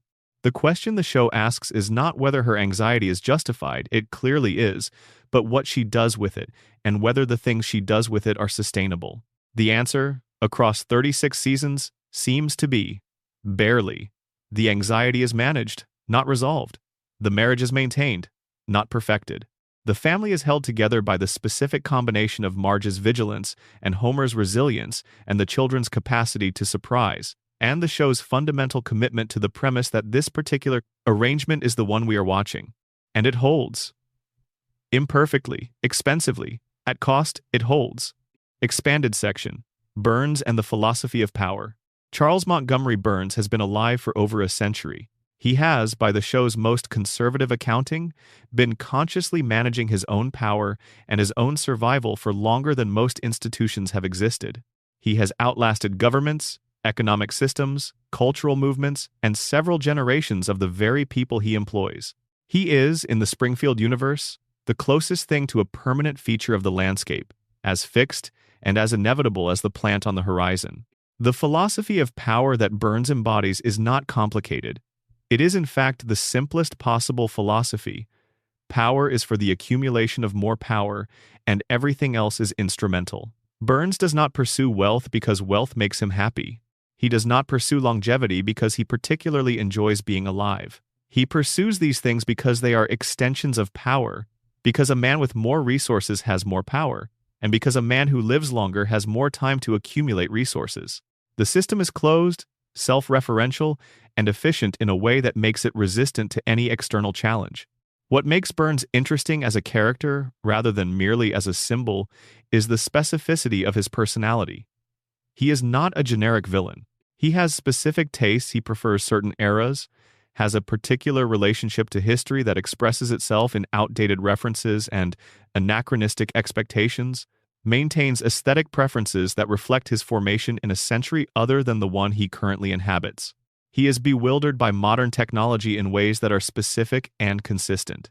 He relates to contemporary Springfield with the bafflement of someone who experienced the world forming and has continued existing after the formation is complete. Burns's relationship to Smithers is the most complicated relationship in the show, and it is complicated in ways the show has handled with unusual restraint over the years. Smithers is devoted to Burns with an intensity that the show acknowledges as love without ever fully committing to the complexity of that acknowledgement. He manages Burns's life, his schedule, his treatments, his enemies, his whims, his medical requirements with the focused attention of someone for whom this management is the central project of their existence. The question of whether Burns reciprocates, or whether he is even capable of reciprocation, is one the show has circled for decades. Burns treats Smithers with the particular combination of dependency and dismissiveness that characterizes how people treat indispensable servants, recognizing the function without fully seeing the person. He needs Smithers the way he needs his weekly treatments, as part of the maintenance protocol that keeps him operational. Whether he values Smithers beyond that function is genuinely unclear. The episodes that test this, where Smithers is away or where Burns is threatened with the loss of his assistant, reveal something interesting. Burns without Smithers is genuinely helpless in a way that goes beyond the absence of a competent employee. He becomes disoriented. He loses the ability to navigate the world he has constructed around himself. The loss of Smithers is not an inconvenience for Burns. It is a kind of dissolution. This is not love in the conventional sense, but it is dependency profound enough that it might be the closest thing to love that Burns's specific formation allows. A man who has spent over a century organizing everything around his own survival, for whom every relationship is instrumental, might not have the capacity for genuine emotional attachment in the way that a person shaped by more ordinary circumstances does. But the vulnerability he experiences in relation to Smithers is the closest the show ever gets to showing you something in Burns that isn't fully armored. Burns's relationship to death is the most revealing thing about him. He has come close to dying many times. He has been shot. He has been hospitalized. He has been abandoned in the wilderness. He has faced scenarios that would certainly kill a normal person and has survived them through the infrastructure of wealth. And his response to each brush with death is not reflection or recalibration. It is the immediate resumption of normal operations. Burns survives, recovers, and returns to the project of maintaining his power with no visible alteration in his priorities or his methods. This is either the courage of complete commitment to a purpose larger than individual survival, or the absence of any relationship to death that would allow it to teach him anything. A person who fears death, who relates to it as a loss of something they value, adjusts their relationship to time when reminded of mortality. Burns does not appear to do this. Death is a maintenance problem, not a philosophical problem. You fix the maintenance problem and you continue. The economics of Burns's situation illuminate the broader economics of Springfield in ways the show rarely makes explicit. Burns is the single largest employer in the town. The power plant is the single largest source of electricity. The combination of these two facts means that every resident of Springfield is in some degree of economic dependency on a man who has every reason to maintain the town's impairment and no reason to address it. The closed loop of the radiation theory is also an economic loop. Springfield needs the plant needs Springfield's labor. Springfield's labor is available because Springfield's cognitive impairment makes people unlikely to leave or organize effectively, and the impairment is maintained by the plant. Burns did not necessarily design this arrangement with that level of intentionality. It is possible, perhaps more coherent with what we see of his character, that the arrangement evolved from individual decisions, each of which was motivated by straightforward greed, and that the systemic result was not foreseen but is now maintained because it is advantageous. Burns keeps the plant running because the plant is profitable. The plant's safety violations are ignored because fixing them would cost money. The incompetent safety inspector is retained because a competent one would shut the plant down. These are individual decisions with a systemic result. The result is not a conspiracy, exactly. It is the emergent property of a system governed at every level by Burns's specific financial interests. The result is still Springfield, still the contamination zone, still the three-eyed fish and the cracked cooling towers, still the human skeletons in the basement. Whatever Burns's intentions were in each individual decision, the accumulation of those decisions has produced a community that is demonstrably worse off than it would be without him. And he continues, because the alternative, a Springfield without Burns, without the plant, is not something the community has found a way to imagine, let alone pursue. Expanded section. Lisa and the problem of knowledge. Lisa Simpson is the show's designated truth-teller, and the show's treatment of its truth-teller across 36 seasons constitutes one of its most interesting and most quietly devastating ongoing arguments. Lisa knows things.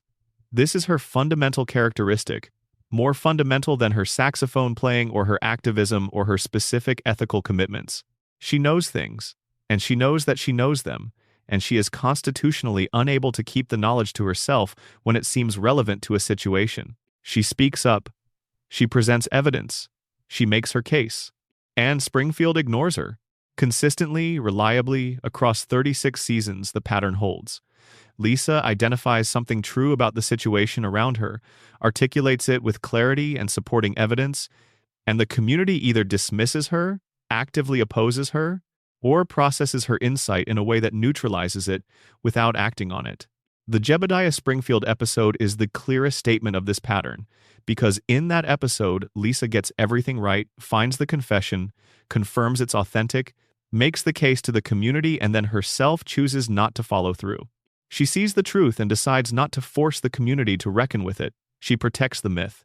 This is remarkable if you think about what it means for Lisa's character. She is a child who believes in truth and in the obligation to speak it. The show has established this consistently across many episodes, and in the Jebediah episode, she encounters a situation where speaking the truth would cause specific, identifiable harm. The inspiration that people draw from the myth has real value in their lives, and removing the myth would not improve those lives, and she concludes that truth and utility are not the same thing, that the obligation to truth is not absolute, that there are situations where the kind lie serves people better than the unkind truth. This is a sophisticated ethical conclusion for an 8-year-old to reach, and the show presents it not as a victory but as a loss of something, a compromise of the purest commitment to truth that has defined Lisa up to this point, a recognition that the world she inhabits does not reward the purity she arrived in it with. Lisa's problem is not that she is wrong about things. Her problem is that being right in Springfield carries a cost that the show is honest about accumulating. The isolation she experiences from her peers, from her family, from the community is the direct result of being right in a community that has organized itself around the comfortable lie. Every time Lisa is right, she is right alone, and her aloneness is the price she pays for her accuracy. The show has handled this with considerable care across its best seasons, making Lisa's intelligence genuinely painful rather than simply admirable. The episodes that follow Lisa through the specific experience of knowing more than the people around you, of being 8 years old in a world that expects you to have the knowledge of a child and the wisdom of an adult, of caring deeply about things that the people you love don't care about. These episodes are the ones that feel most true, that contain the most specifically human suffering. Lisa's relationship to Springfield is the relationship of someone who chose where she was born without being given the option to choose differently. She did not choose Springfield. She did not choose to be the most intelligent person in a community that would have been more comfortable with her being average. She did not choose to be surrounded by people who love her in ways that don't quite touch the part of her that most needs to be understood. She was placed there, by birth, by the show's premise, by the particular arrangement of genes and circumstances that produced her, and she has been working out her relationship to the unchosen ever since. The flash-forward episodes that show Lisa as an adult accomplished, serious, lonely in a different and more complex way confirm what the regular episodes suggest. The path out of Springfield is not the path toward happiness. Exactly. It is the path toward a life that better matches Lisa's specific shape. But that matching is purchased at the cost of the particular warmth that even Springfield, flawed and contaminated as it is, provides. The people who love Lisa are in Springfield. The world that can use what Lisa is capable of is not in Springfield. She will have to choose between them, eventually, in a future the show refuses to let her reach. Lisa's saxophone is the most important object in the show that nobody talks about in those terms. It is the instrument through which she expresses the things that words won't carry, the feelings that are too large or too specific or too internal for articulation. She plays it in her bedroom while the household chaos of The Simpsons continues around her. She plays it in moments of particular emotional intensity. She plays it in episodes that center on her when the episode needs to show you that Lisa is still intact, still herself, still holding the thing that makes her specifically Lisa, rather than just a brilliant child marooned in a mediocre circumstance. The saxophone came into the show's history in a manner that the show itself has played with it is canonically the instrument of jazzmen and outsiders, the instrument of people who feel things that the established musical forms can't accommodate and who need something rawer and more flexible. Lisa chose it not because she was directed toward it, but because it chose her, or because the show chose it for her, or because there was something in the meeting between Lisa's specific emotional landscape and the saxophone's specific emotional capacity that made the relationship inevitable. She will take it with her when she leaves Springfield. Whatever version of Lisa exists in the show's future, the senator, the president, the academic she will have, the saxophone, some things you don't leave behind, even when you leave everything else. Expanded section. The weight of 36 years. There is a thing that happens to cultural objects when they exist for long enough, when they accumulate enough time and enough association and enough versions of themselves in the minds of enough different people. They become something more than what they were when they started. They acquire weight that wasn't in the original object, the weight of everyone who ever spent time with them, the weight of the specific moments in those people's lives when the object was present, the weight of what it meant to be in a particular place at a particular time watching a particular thing. The Simpsons has this weight now. It has had it for a while, but the specific gravity of it has increased with each passing year, each additional season, each new generation of viewers who came to it and made it part of their formation and carried it into adulthood. There are people who watched the first episode as children who are now watching the current episodes as grandparents. There are people for whom the show is woven into every decade of their adult lives who watched it in college and watched it as young parents and watched it in middle age and will watch it, if it continues, as old people. This is what television in its traditional form was capable of. That streaming and on-demand content and the current fragmented landscape of entertainment makes more difficult. The thing of tuning in at a regular time to a regular channel to watch a regular show, doing this week after week, year after year, across the entire arc of your adult life, this creates a relationship with the content that is different from binging a season in a weekend or returning to a completed series that you missed when it was current. It creates continuity, a shared experience of time passing, measured in episodes, in seasons, in the accumulation of references that only make sense if you were there for the long version. The Simpsons is one of the last things that a significant portion of the American public has watched together, in real time, across decades. The cultural reference points it has generated are shared across age groups in a way that most contemporary entertainment is not, because most contemporary entertainment is consumed in fragments, in different ways, at different times, without the shared experience of the simulcast that used to be the only way to watch anything. This makes the show a kind of public record, not of what happened, but of what people were paying attention to, what they were laughing at, what they found recognizable and what they found absurd, what they needed to process through comedy, and what they needed to simply see reflected back to them across the span of 3.5 decades. The episodes from 1989 are a record of what it felt like to be American in 1989. The episodes from 1995 are a record of what it felt like to be American in 1995. Not a complete record, not an objective record, not a record without its own blind spots and biases and the specific blind spots and biases of its specific creators, but a record nonetheless, detailed and consistent and available, a continuous document of how a particular generation of highly educated observers process the experience of living in America across the longest period any television show has managed to sustain. The weight of this is not easy to carry. The show cannot now be only what it was in 1989, because the 36 years of what it has been since then are part of it. Every bad episode is part of it. Every creative decision that seemed wrong in retrospect is part of it. Every season that disappointed its audience is part of it. The whole thing exists as a continuous object, not as a series of discrete items from which you can select the good ones and discard the rest. And yet the whole thing is also somehow greater than the sum of its parts, including the parts that are not good. The accumulated weight of 36 years of a single fictional family in a single fictional town has produced something that exceeds what any individual episode or season could produce: a mythological object, a cultural institution, a shared reference point for tens of millions of people across multiple generations who might not agree on anything else but can agree that the show exists and that it has meant something. The iceberg, ultimately, is made of this weight. It is the weight of 36 years pressing down on the familiar surface of a cartoon family, compressing the ordinary into the extraordinary, turning jokes into evidence and background details into theories, and the simple premise of a working-class family in a mid-sized American city into something that sustains thousands of hours of analysis and still has more to offer. The surface is yellow and four-fingered and warm. The deep water is cold and strange and full of things that nobody put there deliberately, but that accumulated over 3.5 decades of human attention finding what it needed to find. The iceberg doesn't have a bottom. It has depth, and the depth goes all the way down. Expanded section.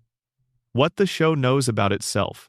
One of the most interesting and least discussed features of The Simpsons is its relationship to its own mythology, the degree to which the show, across its long run, has demonstrated awareness of what it is and what it does and what it has become. The show has parodied itself many times. It has made jokes about the quality of its later seasons, about the predictability of its plots, about the conventions of the couch gag and the guest star format, and the Springfield town meeting structure that has been the frame for hundreds of episodes. It has depicted versions of itself in Treehouse of Horror segments that are explicitly metatextual, that break the fourth wall and acknowledge the show as a show. This self-awareness has different registers. Sometimes it is straightforwardly playful, the show catching itself in a repetitive move and choosing to laugh at the repetition rather than ignore it. Sometimes it is more pointed, the show making jokes about its commercial existence, about the gap between its creative ambitions and its institutional reality, about what happens to things when they go on long enough. The Behind the Laughter episode from season 11 is the most ambitious self-analysis the show has attempted. Structured as a VH1-style documentary about the Simpson family as if they were a real celebrity entity, the episode puts the show's conventions and cliches on display in a way that is both funny and genuinely illuminating about what those conventions do and why they persist. The family discusses their rise to fame and their troubled period and their comeback with the specific language of entertainment industry narratives, and the joke is partly that their lives fit those narrative templates, and partly that those templates are the wrong way to understand what they actually are. The episode also makes the meta-joke about the show's location that has become part of the show's mythology. Springfield's location is revealed in the original broadcast as Northern Kentucky and subsequently changed for syndication. The answer is given and then taken back. The show cannot even be pinned down about itself in a self-referential episode explicitly designed to reveal the truth about itself. The evasion is total. The mystery is maintained even when the show is ostensibly explaining it. The show knows about the fan theories. This has been established explicitly through its acknowledgement of the coma theory in the fake deleted scene, through commentary track discussions of various theories that the writers find more or less plausible, and through the way specific episodes seem designed to accommodate or frustrate specific theories. The coma theory fake scene is the most explicit acknowledgement, but there are smaller moments throughout the show's run where a line of dialogue or a visual detail seems constructed specifically for the benefit of viewers who are watching with theory-minded attention. Whether this means the writers are playing along with the fan theories, or merely aware of them and occasionally acknowledging that awareness is not fully clear, the distinction matters somewhat.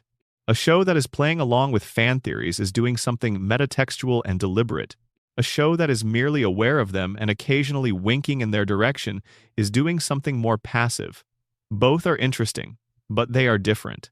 The show's awareness of its own history has produced some of the most interesting self-referential moments in its run. When Bart makes a phone call to Moe's Tavern in later seasons, the joke has accumulated 30 years of the same joke behind it.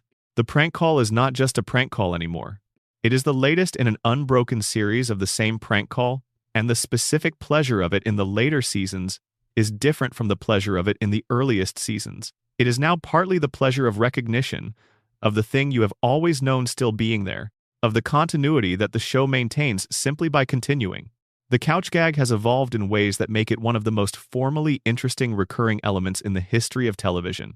What began as a brief sight gag, the family scrambling to the couch in slightly different configurations, has expanded into a format that has accommodated short films, guest animators from other traditions, elaborate production sequences, and increasingly meta-commentary on its own format.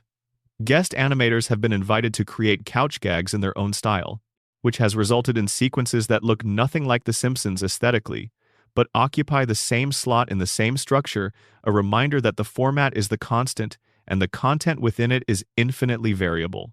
The most famous of these was the Banksy-directed couch gag from 2010, which depicted The Simpsons production as a sweatshop operated in Asia, with workers producing the content in conditions of brutal exploitation, with kittens being used as toys for animators and the merchandise being packed by exhausted workers, and the DVD cases being sealed with the tongue of a restrained chained unicorn.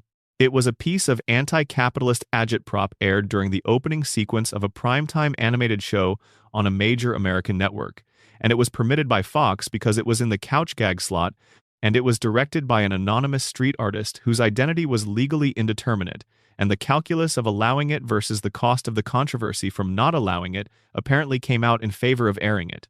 This is itself a statement about power and its management of critique. Fox allowed Banksy to depict the show's production as exploitative sweatshop labor because the couch gag format contained the critique, because it was labeled as art and attributed to an outside figure, because the framing as an unusual artistic intervention protected the network from being seen as endorsing the critique.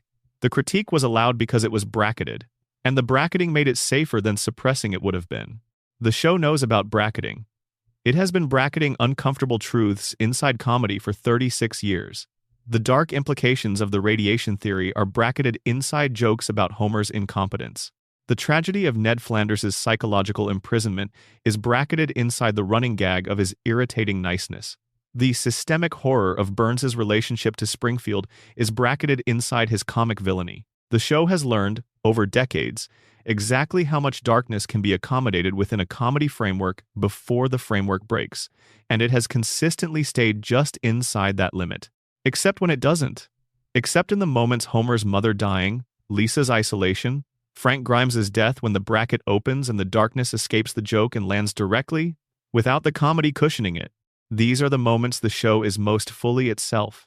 Not the moments when it is funniest or most inventive or most celebrated, but the moments when it earns what it has been accumulating the whole time, the trust of an audience that has been watching long enough to feel the weight. Expanded section. The Children of Springfield. There is something uniquely uncomfortable about the children of Springfield existing in a state of permanent childhood. Not Bart and Lisa and Maggie specifically, although their perpetual non-aging is the iceberg's central mystery. The children of Springfield, collectively all the children who appear in the background of school episodes and town events, and Bart's various adventures are frozen in childhood indefinitely, in a community that the evidence suggests is not a safe place for children. The food in Springfield is radiated. The water is contaminated. The air carries whatever the plant releases into it. Springfield Elementary is chronically underfunded, its teachers underpaid, its facilities deteriorating. The town's authority figures are variously corrupt, incompetent, or indifferent. The most powerful person in the community views the town's population as a resource to be managed rather than people to be protected. Children are the most vulnerable members of any community to environmental toxins. Their developing bodies are more sensitive to contamination, their developing brains more susceptible to the cognitive effects of radiation exposure, their developing immune systems less equipped to manage the accumulated burden of the kind of chronic exposure that Springfield's situation implies. If the radiation theory is correct, The children of Springfield are experiencing the full force of the contamination during the developmental period when it can do the most permanent damage. And they don't age out of it, they stay children. They stay in the developmental window where the damage is most severe, indefinitely, frozen in the period of maximum vulnerability by whatever mechanism the show uses to maintain its floating timeline. The coma theory offers a different reading of the children's stasis that is almost too gentle to sit alongside the radiation reading. Homer's children don't age because Homer can't imagine them aging, because the last time he saw them, they were the ages they are now, and his brain has no material to construct them any older from. They are preserved exactly as they were on the day the vending machine fell, in the most perfect version of childhood that Homer's memory and desire can construct. The gentleness of the coma reading and the horror of the radiation reading can coexist. Both are true in the ways that matter. The children of Springfield are simultaneously victims of systemic poisoning and the beloved preserved images of a father who cannot let them grow up. The show contains both of these simultaneously, as it contains so many contradictory truths, not because it has resolved the contradiction, but because it has decided that the contradiction is the point. Martin Prince is one of the show's most specific child characters, and the specificity is all in the direction of suffering. He is academically gifted in ways that make him a target in the social ecosystem of Springfield Elementary. He is socially vulnerable, physically unintimidating, and equipped with the particular combination of desperate eagerness for acceptance and unconscious social incompetence that ensures he will not receive it. He is bullied consistently and comprehensively by Nelson and his associates. He responds by trying harder, by increasing his academic performance, by demonstrating more excellence in the areas where excellence is available to him, which is exactly the wrong response to the social situation he is in. Martin's suffering is played for comedy in ways that become less comfortable the more you think about them. He is a child who is regularly, visibly unhappy in an environment that is systematically hostile to him, and the show uses his unhappiness as a source of jokes rather than as a situation requiring resolution. This is true of many secondary child characters in long-running animated shows. But Martin's case is unusually specific. His characteristics are precisely those that produce social suffering, and his suffering is precisely the expected result of those characteristics in the environment he inhabits. The environment will not change for Martin. Springfield Elementary will remain what it is. The bullying culture will not be significantly disrupted. Martin will remain academic and socially isolated, and the target of Nelson's consistent aggression. And he will remain this way indefinitely, because the show's children do not age. Martin Prince will be the bullied, academically gifted, socially isolated 8-year-old at Springfield Elementary for as long as the show continues. There is something specific to say about that, about being frozen in the worst social position of your childhood indefinitely, without the possibility of the escape that actual time provides.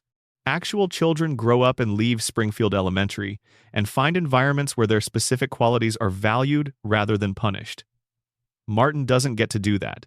He is in Springfield Elementary forever, in the phase of development where social cruelty from peers is most acute and most difficult to contextualize or resist, with no prospect of the perspective that adulthood eventually provides. The iceberg runs through Martin Prince. It runs through all of Springfield's children, frozen in their developmental moment, experiencing whatever Springfield is doing to them without the possibility of outrunning it. Springfield is not a safe place for children.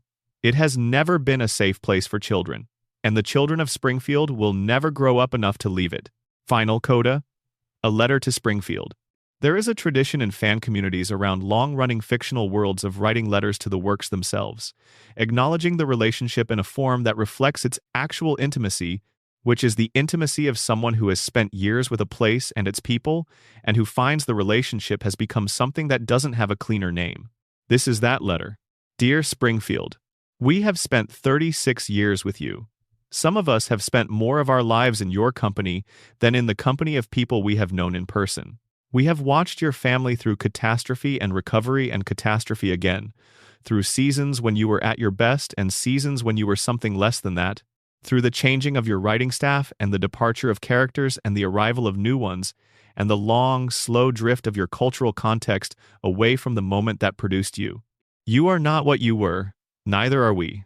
You were created during a specific American moment, the tail end of a decade of cultural excess, the beginning of a period of economic anxiety, The time when the particular combination of prosperity and unease that had characterized American middle-class life for decades began to show its first serious structural cracks. You were made by a specific group of people with specific educational backgrounds and specific political sensibilities and specific aesthetic commitments. And you bear all of those marks permanently, the way anything made by specific people at a specific time bears those marks. And then you continued. You outlasted the moment that made you. You outlasted the aesthetic consensus that initially celebrated you. You outlasted several waves of cultural criticism and several waves of critical rehabilitation. You outlasted the medium in which you were originally conceived, in the sense that the broadcasting landscape of 1989 no longer exists, and the network that carries you has changed substantially in the decades since your premiere. You outlasted several generations of your own writing staff, and several reshapings of your cultural context, and 36 years of a world that has changed beyond anything your creators could have anticipated. You are still here. We don't entirely know what to make of that. We have theories, as this document has established in some detail. We have frameworks for understanding your persistence, the radiation, the coma, the collective denial, the floating timeline, the American need for something that doesn't change in a world that changes constantly. All of these frameworks contain something true. None of them contains the whole truth. The whole truth is simpler and harder to say than any of the theories. The whole truth is that we love you. In the particular way that you love something, that was present during the formation of who you are, in the way you love the music that played when you were first figuring out what you wanted your life to be, or the book that gave you a vocabulary for something you hadn't had words for, or the place you grew up in that you have complicated feelings about but cannot imagine yourself without. That kind of love is not entirely rational, is not entirely comfortable, is not always easy to defend to someone who doesn't share the specific history that produced it. But it is real. We love you, Springfield. Even the bad episodes, even the seasons that disappointed us, even the long middle stretch where you were neither what you had been nor what you would eventually become in critical reconsideration. We love you because you were there, because you were consistently, reliably, week after week there, in the way that very few things maintain that kind of presence across the entirety of a life. The iceberg will still be here tomorrow. The depth goes further than any single document can reach. There will always be more to find, more connections to make, more patterns to trace in the accumulation of 36 years of specific choices made by specific people who were trying to make a show that would be worth watching. The show exceeded their intentions. It always has. Thank you for staying. Thank you for being the place we could go back to when the world was difficult, when the people around us were unavailable or gone or changed in ways that made them unrecognizable, when we needed something that would be exactly what we expected it to be and would deliver the specific comfort of the expected. Thank you for the couch and the theme and the opening credits and the couch gag and the half hour that you carved out of every Sunday evening for 3.5 decades. The kids are still young. Bart is still 10. The beer is still cold. And if we turn on the television right now, you'll be there. You always are. That's the whole point. End of extended script. Bonus section. The episodes that redefined what the show could do. Every creative work has inflection points, moments where the work discovered something about itself that it hadn't known before, and where that discovery changed the trajectory of everything that came after. The Simpsons has several of these, and identifying them is worth the effort because they reveal the shape of the show's creative development more clearly than any general account of its history. Bart Gets an F is the first Season 2 episode and the highest-rated episode in the show's history. On its surface, it is a simple story. Bart is failing 4th grade, is at risk of being held back a year, and has to choose between the fantasy life of television and games and the reality of academic effort. He studies. He fails anyway, by a single point, and then, in the final moments of the test, a snowstorm arrives outside, and Bart prays to God to let it continue so he gets a snow day and more time to study. The snow day arrives. Bart studies more, and then he takes the test again, and when the teacher marks his paper and gives him a D- passing, barely, by a single point, Bart cries. He has worked harder than he ever has at anything and achieved the lowest passing grade.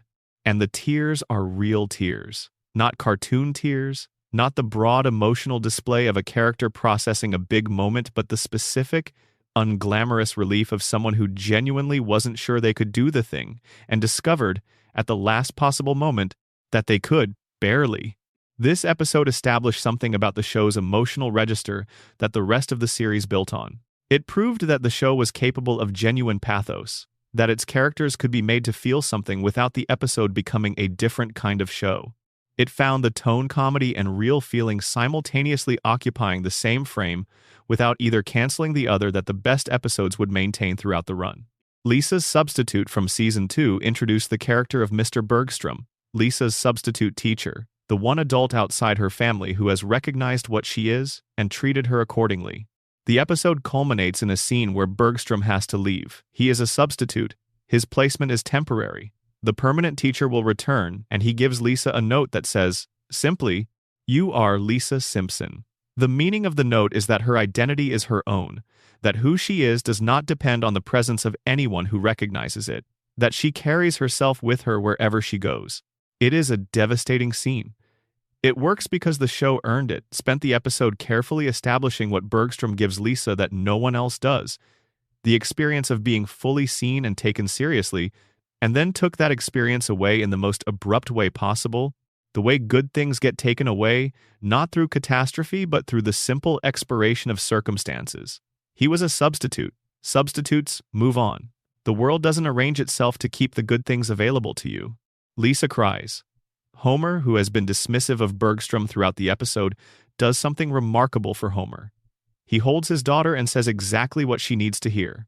Not eloquently, not insightfully, but present, physically and emotionally, in a way that is the specific thing she needs in the specific moment she needs it.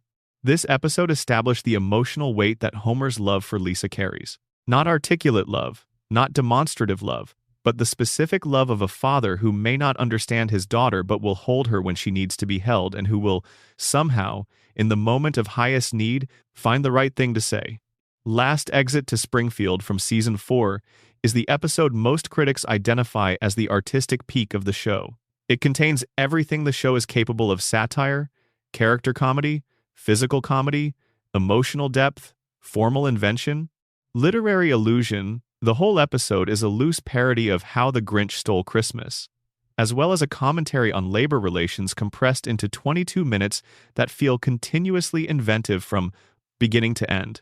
The dental plan subplot that opens the episode, Homer's repetitive confusion of the dental plan and Lisa's braces, creating a cognitive loop that is both a specific joke about Homer's intelligence and a formal experiment in comic repetition, is one of the most precisely constructed jokes in the show's history. It works the first time, it works the second time, and by the fourth or fifth iteration, it has passed through funny into something stranger, a kind of hypnotic repetition that feels like what actually happens when a not very smart person tries to process a complex conditional relationship between two facts. The episode's labor plot, Homer accidentally becomes the union representative and negotiates with Burns over a dental plan that Lisa needs, treats Homer's incompetence not as a barrier to success but as a form of strategic advantage. Burns cannot intimidate Homer because Homer does not understand that he is supposed to be intimidated. Homer's complete imperviousness to the tools of negotiation that Burns normally deploys, the veiled threats, the displays of wealth, the invocations of his own power, is not a character failure, but a kind of accidental brilliance. Homer succeeds because the weapons Burns uses against people who understand the stakes don't work on someone who doesn't. This episode is also where the show's visual ambition reached its full extension for the first time. The fantasy sequences, the Doctor, Sue's parody, the animation of Homer's face shifting between confused and overwhelmingly, suddenly joyful as he understands the dental plan situation, these are moments where the medium of animation is doing things that live action cannot do, creating visual experiences that would require explanation in any other form, but that the cartoon can simply show you in a way that lands immediately. Homer the Heretic from Season 4 is the episode that established the show's theological framework.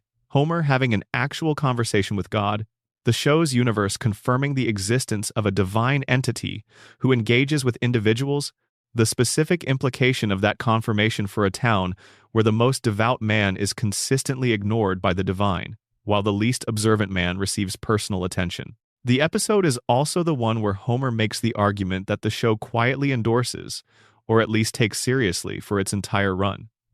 That the experience of being at home on a Sunday morning, in the comfortable warmth of your own house, surrounded by the small pleasures of an ordinary day, is itself a form of worship. That the appreciation of the life you have, without requiring it to be anything more than what it is, might be the most honest relationship available to a person who is not equipped for the institutional demands of organized religion. This is not the show's only position on religion.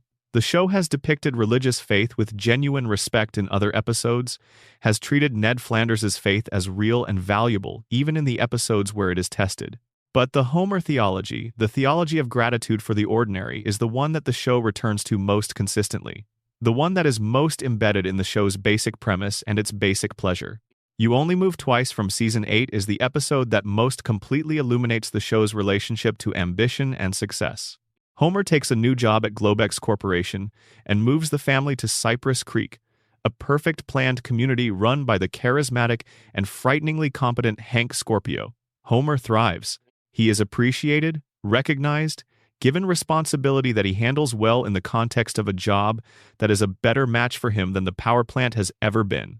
The family is miserable. The episode's joke that Scorpio is a supervillain conducting an elaborate scheme to take over the world, while Homer provides sincere, enthusiastic support for his operations, is sustained without Homer ever fully understanding that his employer is evil.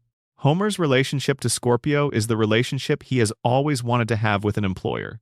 Genuine appreciation, genuine recognition, the sense of being valued and seen as a person rather than as a replaceable unit of labor. He gets this from a villain, and the point is clear. The quality of appreciation is real, regardless of the context in which it is offered, and Homer cannot be expected to evaluate the context because he lacks the equipment for that evaluation. When the family insists on returning to Springfield and Homer is required to give up the job, the episode plays it as straightforwardly as it can. A person giving up the best professional situation of his life because the people he loves are unhappy. No irony. No joke about what he's sacrificing. Homer gives up his best job for his family, and the show acknowledges this directly, and the acknowledgement lands because the show has been honest about what Homer has given up. Scorpio's parting gift, the Denver Broncos, which Homer had always wanted to own, and Homer's disappointed response when he realizes he got the wrong football team, is the episode's final joke, but it isn't what the episode is about. The episode is about what Homer would do if the world gave him exactly what he wanted professionally, and the answer is that he would still choose his family. Not because the family is perfect, or because Springfield is good, or because the power plant is better than Globex, but because the family is his, and his choice is his, and he is the kind of person who makes that choice. And Maggie Makes 3 from Season 6 is the episode that tells the story of Maggie's birth and of what Homer gave up to have her. The episode reveals that Homer had finally achieved his dream job, working in a bowling alley, and had to give it up when Marge became pregnant unexpectedly, and the financial demands of a third child required him to return to the higher-paying but deeply hated job at the nuclear plant. The episode's resolution is the show at its most quietly beautiful. Homer returns to work at the plant and discovers that Burns has placed a demotivational poster on his wall that reads, "Don't forget. You're here forever." And Homer has put photos of Maggie all over the poster in a specific arrangement so that the poster now reads, "Do it for her." The poster is not a speech. It is not a declaration. It is the private logic of a man who has found a way to make the unbearable bearable by giving it a face and a reason. He does the work he hates, in the job that is slowly poisoning the town, for the man who drove his mother underground, and he does it because a baby needs to eat, and the baby is his, and he is the kind of person who does what his family needs. The poster is the iceberg at its deepest point, not the theories, not the dark implications, not the buried storylines. Just a man's private resolution, expressed in photos of his youngest child, seen by no one, meaning everything. Bonus section. Springfield as a mirror. The show's creators have consistently described Springfield as a mirror held up to America. This is the standard articulation, the satirist's standard articulation of what the work is doing. It exaggerates America for comic effect. The exaggeration reveals something true that the unexaggerated version conceals, and the audience's recognition of what is revealed constitutes the humor and the insight simultaneously. But mirrors are interesting objects. They don't show you the world as it is. They show you a reversed version of it, accurate in detail but inverted in orientation, giving you a perspective on yourself that you cannot otherwise access. You know your own face from the mirror better than from anything else, And yet the mirror face and the actual face are subtly different. A mole that appears on the right side appears on the left, a part that goes one way goes the other. Small asymmetries are systematically flipped. Springfield as a mirror doesn't show America America. It shows America a reversed version of itself, accurate in its specificity but inverted in a way that makes the familiar strange and the strange recognizable. The nuclear power plant is not a specific American power plant.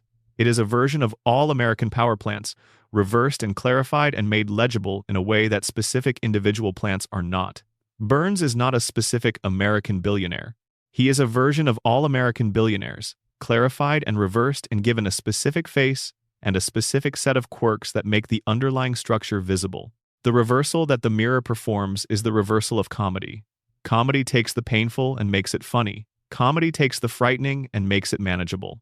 Comedy takes the things we cannot look at directly, the exploitation, the corruption, the slow poisoning of communities by the institutions meant to sustain them, and gives us a way to look at them by changing the angle slightly, by adding a joke, by giving the thing that should be terrifying a face that we recognize as ridiculous rather than threatening.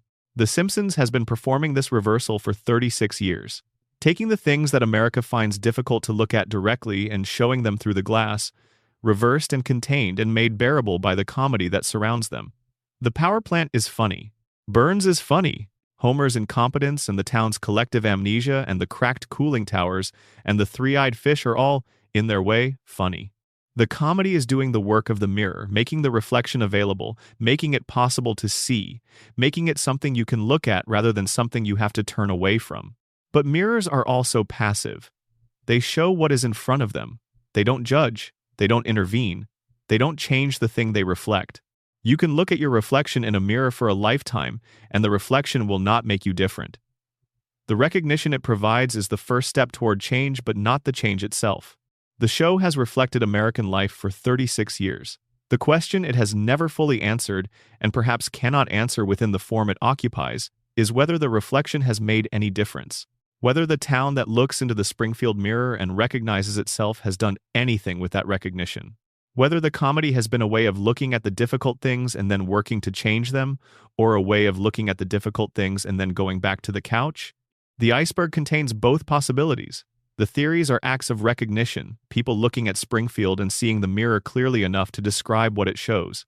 The abandoned arcs and the production history and the dark implications are the mirror's less comfortable surfaces, the parts of the reflection that show you things you might prefer not to see, and the floating timeline, the permanent present, the children who don't age, the family frozen in amber is the couch, the thing you go back to, the comfortable arrangement that the mirror shows you but that you choose to maintain anyway. Springfield is a mirror. We built it. We maintain it. We tune in every week to see ourselves in it, yellow and four-fingered and slightly radioactive, on a couch that has been orange since 1989. The reflection is accurate. The question is what we do with it. That is the final question the iceberg poses. Not what Springfield is, but what we choose to do with knowing what Springfield is. Whether the theories and the analysis and the 36 years of attention we have given to this fictional town have changed anything about the America that the town reflects. Whether the mirror has taught us anything that we haven't already known and declined to act on. The show cannot answer this. It can only continue reflecting. It can only keep running, season after season, episode after episode, couch gag after couch gag, holding up the glass for whoever chooses to look. What you see when you look is the question. What you do with what you see is the answer.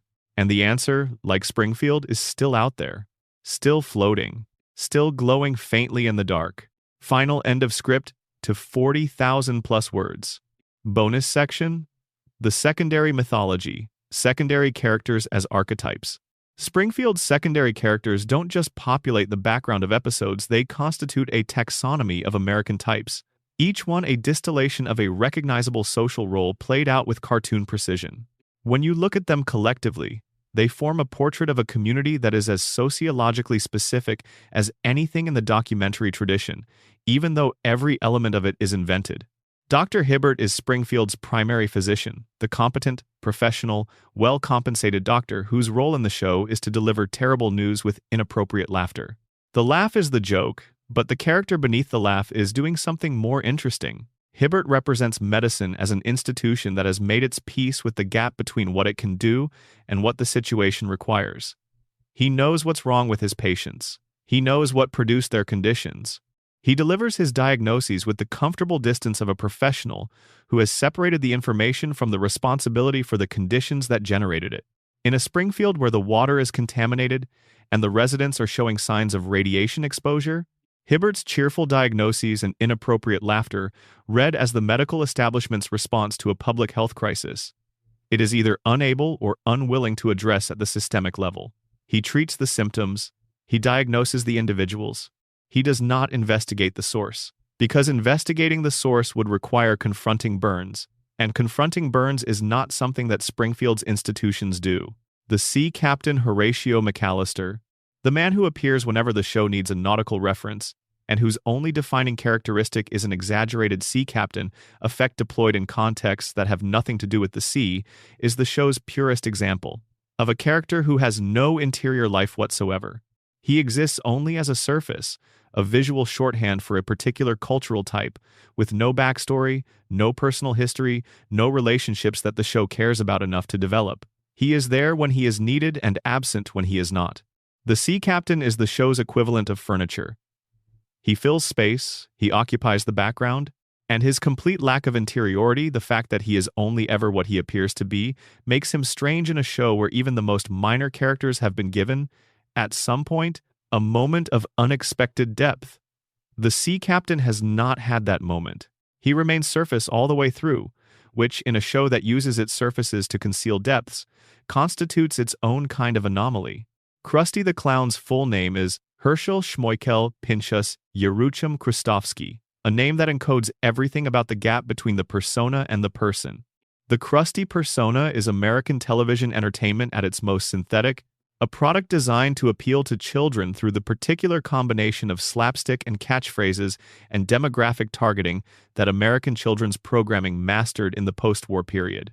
Krusty is this product walking around, having feelings, resenting the audience that requires him to perform, loving the performance more than he loves most things in his actual life.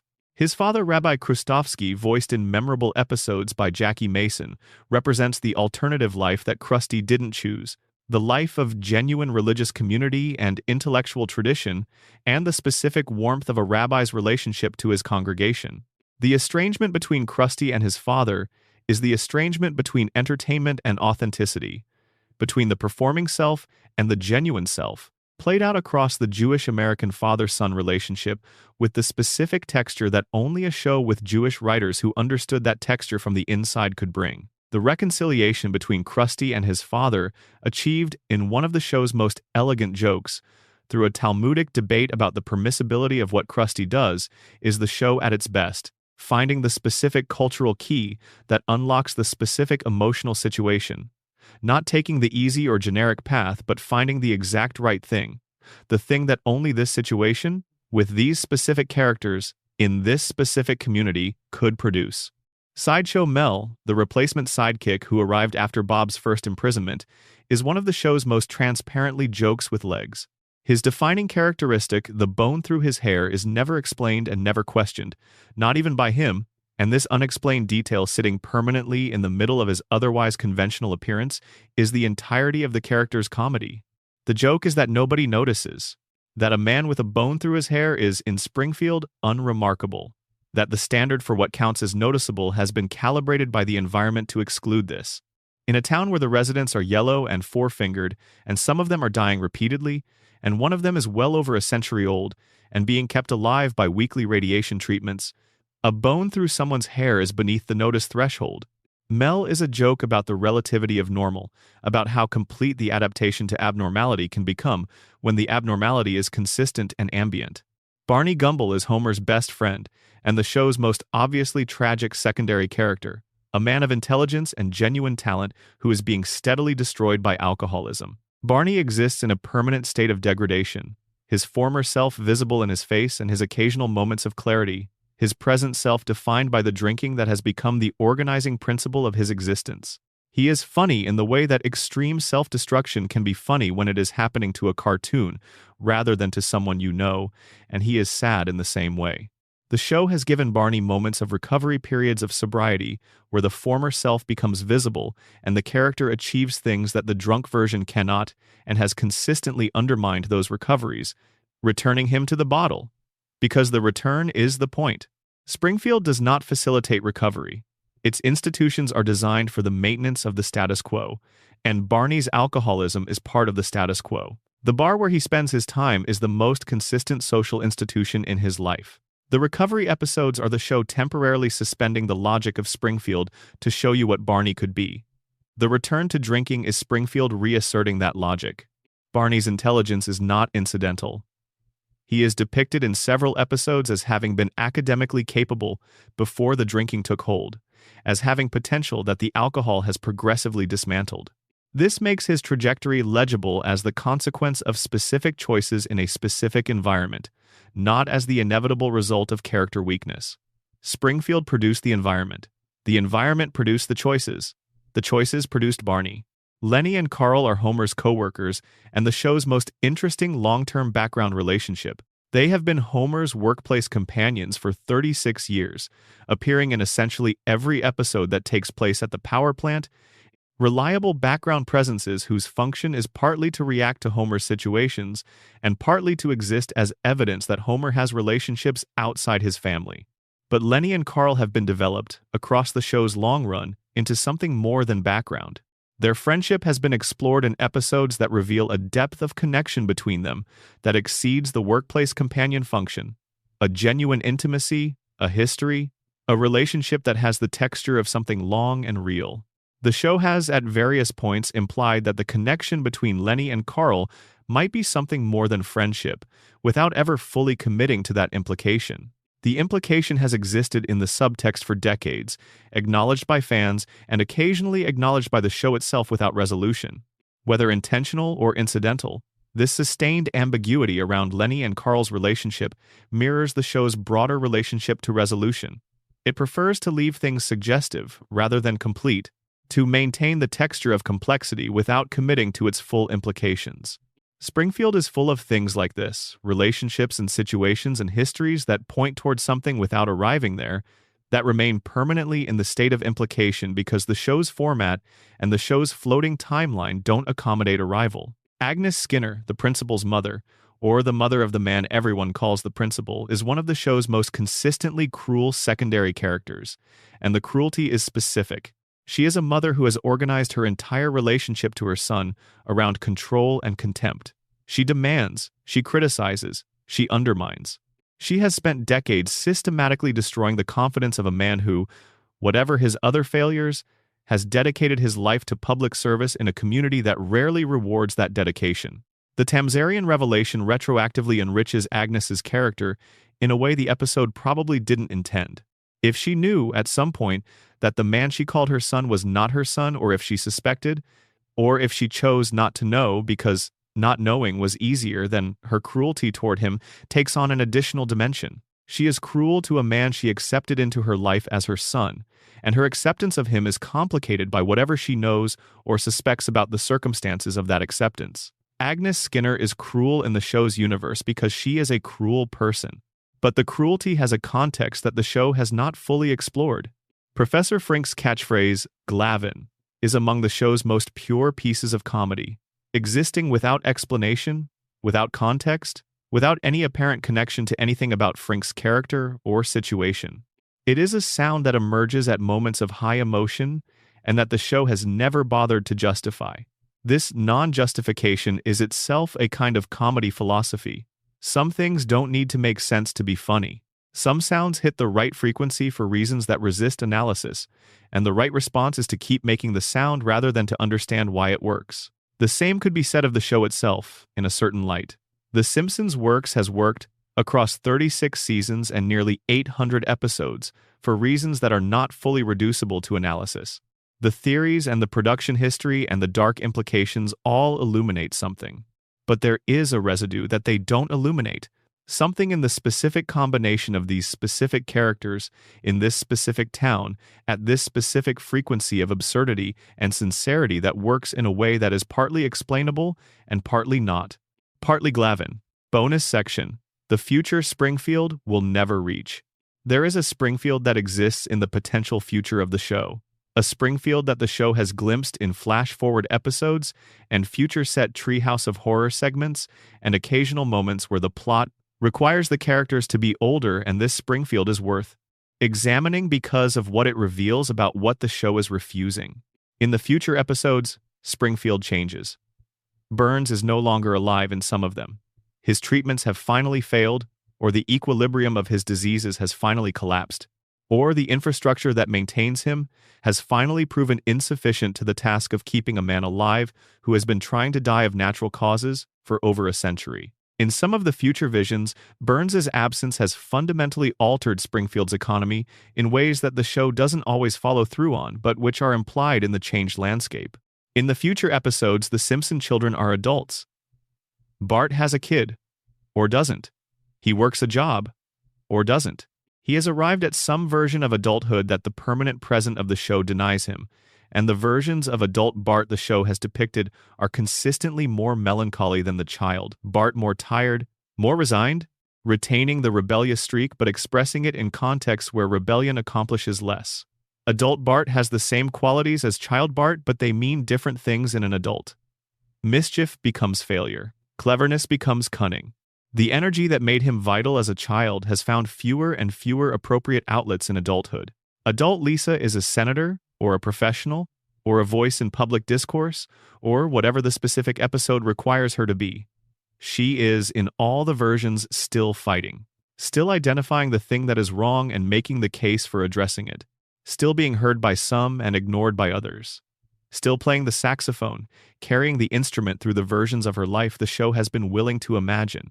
The saxophone is always there, even in the future. Adult Maggie has never been fully depicted. In the one future episode where Maggie appears as an adult, she opens her mouth to speak, and then the episode cuts away before we hear what she says. The show has maintained Maggie's silence even into the future, even into the version of the story where the perpetual present has been suspended. Whatever Maggie says in the future, whatever the silence has been containing for 36 years, the show is not yet ready to let you hear it. This is the most disciplined creative choice the show has made in recent memory. Maggie's silence is the show's greatest mystery, in many ways greater than who shot Burns, greater than where Springfield is, greater than how Burns is still alive. Because those mysteries have answers available within the show's canon, answers that the show has chosen not to fully commit to, but that can be assembled from the evidence. Maggie's silence has no available answer. The show has constructed the mystery entirely, has carefully established that the silence is deliberate, that the intelligence behind it is extraordinary, that what Maggie is thinking and planning and accumulating constitutes something significant without providing any indication of what the something is. The something is waiting. It has been waiting for 36 years. It will wait for as long as the show continues, because releasing it would require the show to commit to a direction for Maggie's character that the floating timeline prevents. You cannot know what Maggie will do without knowing when she will do it, and the show doesn't have a when. It has only the permanent present of a 1-year-old who knows everything and says nothing and waits. The future Springfield also contains the answer to what happens to Ned Flanders. The show has depicted several future versions of Ned, and in most of them he is still there, still the neighbor, still maintaining the goodness, still forgiving Homer for whatever the current iteration of Homer's failures has cost him. The programming holds into the future. Ned is still performing the kindness that was conditioned into him, still inhabiting the identity that was constructed for him when he was a child, still maintaining the facade with the specific discipline of someone who has no access to the rage beneath it. This is perhaps the saddest thing about the future. Springfield the show has been willing to imagine. Ned doesn't get better. He doesn't reach a point where the psychological work is done and the performance becomes unnecessary because the authentic person underneath it has finally been fully developed. He continues. He continues to perform a kindness that costs him something real, and he continues to pay the cost, and Springfield continues to demand the performance, and the gap between Ned and the authentic self that the performance conceals continues to widen. There is a future Springfield that exists beyond any episode the show has produced or will produce, the Springfield of genuine resolution, where the things that are wrong are addressed, where the radiation is cleaned up and the plant is brought up to code, and Burns is accountable for what he has done, and Homer understands the architecture of his own suffering, and Maggie finally speaks. This Springfield exists only as an absence, as the place the show declines to go, as the horizon that the floating timeline prevents the show from reaching. The show knows about this Springfield. It has glimpsed it in flash-forward episodes and immediately turned away. It has imagined the resolution and then declined to commit to it. It has held the future at bay with the same mechanism it uses to hold everything else at bay: the floating timeline, the permanent present, the perpetual just before Maggie speaks, just before Homer understands, just before the truth becomes unavoidable, just before Springfield reaches the moment where what it has been building to finally arrives. The show has been in this just before for 36 years, and the suspension of the moment before resolution is perhaps the most honest thing about it, because the just before is where we live. The resolution is always ahead of us, always approaching, never quite arriving. The moment where the things that are wrong are addressed, and the people who should be accountable are accountable, and the systems that should change have changed, that moment is perpetually imminent in American life, perpetually promised, perpetually deferred. Springfield reflects this, as it reflects everything. It lives in the just before because we live in the just before. It declines to arrive at resolution because we decline to arrive at resolution. The floating timeline is not a narrative convention. It is a description of where we are. Still approaching, not yet there. The beer is still cold. The kids are still young. The plant is still running on the horizon. And we are still watching, waiting for the moment that hasn't come yet, that might come any week, that might be next episode, that will probably be the episode after that. Springfield is the show that is always about to tell you something, and the something is always just ahead, just around the corner, just below the surface, just below the ice. Complete end of script. Bonus section. The music of Springfield. One dimension of the show that rarely receives the analytical attention it deserves is its relationship to music. The Simpsons is, at its core, a musical show, not a musical in the genre sense, although it has produced some genuinely remarkable original songs across its run, but a show that uses music as a structural and emotional tool with unusual sophistication. Danny Elfman's opening theme is one of the most recognizable pieces of television music in the history of the medium. It accomplishes several things simultaneously. It is energetic and bright, appropriate for a family comedy. It is also slightly manic, slightly unstable, with a quality that suggests the energy could tip into something else under the right conditions, that the brightness is maintained at a certain effort. The theme announces that the show will be fun while hinting that the fun requires work to sustain. The instrumentation of the theme is specific in ways that reward attention. There is a harpsichord buried in the arrangement, an instrument associated with formality, with the Baroque, with a more ordered and hierarchical era sitting underneath the contemporary orchestral energy. The harpsichord is Burns. It is the part of Springfield that predates the show's contemporary setting, the part that belongs to a century other than the one the characters are living in. You don't notice it consciously, but it is there, giving the theme a layer of temporal complexity that purely contemporary instrumentation wouldn't provide. The couch gag music, the variation on the theme that plays over the opening sequence, changes slightly in tempo and instrumentation, depending on the specific couch gag, a detail that casual viewers don't notice but which represents the kind of attention to musical detail that the show has maintained throughout its run. The music shapes the experience of the visual, guiding how the sequence lands, whether the joke reads as fast or slow, whether the energy is chaotic or controlled. Alf Clausen's work as the show's longtime composer, he scored the series from Season 2 through Season 28, is one of the great undervalued achievements in American television music. Clausen brought to the show a comprehensive knowledge of film scoring traditions and a willingness to deploy those traditions in a context that usually calls for something more conventionally comedic. The show's emotional moments are elevated by Clausen's scoring in ways that don't announce themselves.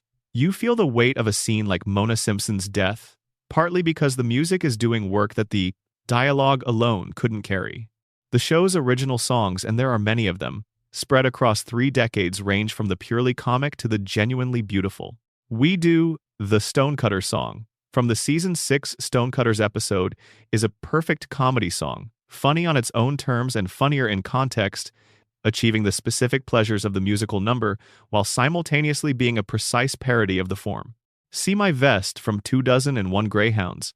Burns's villain song, constructed on the model of Be Our Guest from Beauty and the Beast, is a tour de force of parody that works as both a comedy song and a genuine demonstration of the songwriting craft it is parodying. The Lisa episodes occasionally produce music that is more earnest than parodic moments where the show uses the musical form to access emotion that the comedy framework can't reach. The Lisa and Bleeding Gums Murphy episodes use jazz as a vehicle for genuine feeling, for the specific emotional register of a child who has found in music the thing that the world around her can't provide. Bleeding Gums Murphy is one of the show's most poignant minor characters, a jazz musician of genuine talent who lives on the margins of Springfield's social world, who connects with Lisa in the specific way that musicians connect with each other across generations and circumstances, who dies in a later episode in a way that hits harder than many deaths of more central characters. His death is the show's meditation on the passing of musical tradition, on the specific loss that occurs when someone who carries a particular way of feeling the world and music is gone. Lisa plays at his memorial. She carries the tradition forward. The saxophone goes on.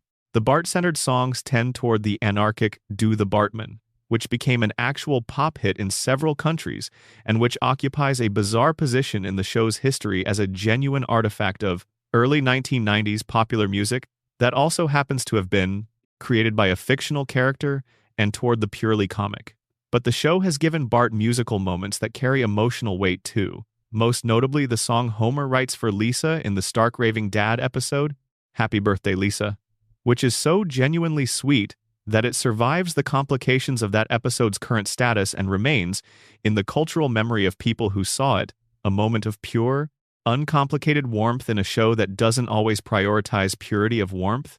The show's relationship to classical music is primarily through Sideshow Bob, whose devotion to the European classical tradition is both genuine and comic, genuine in the specificity of the references, comic in the gap between the cultural pretension and the practical situation of a man who keeps trying to kill a child.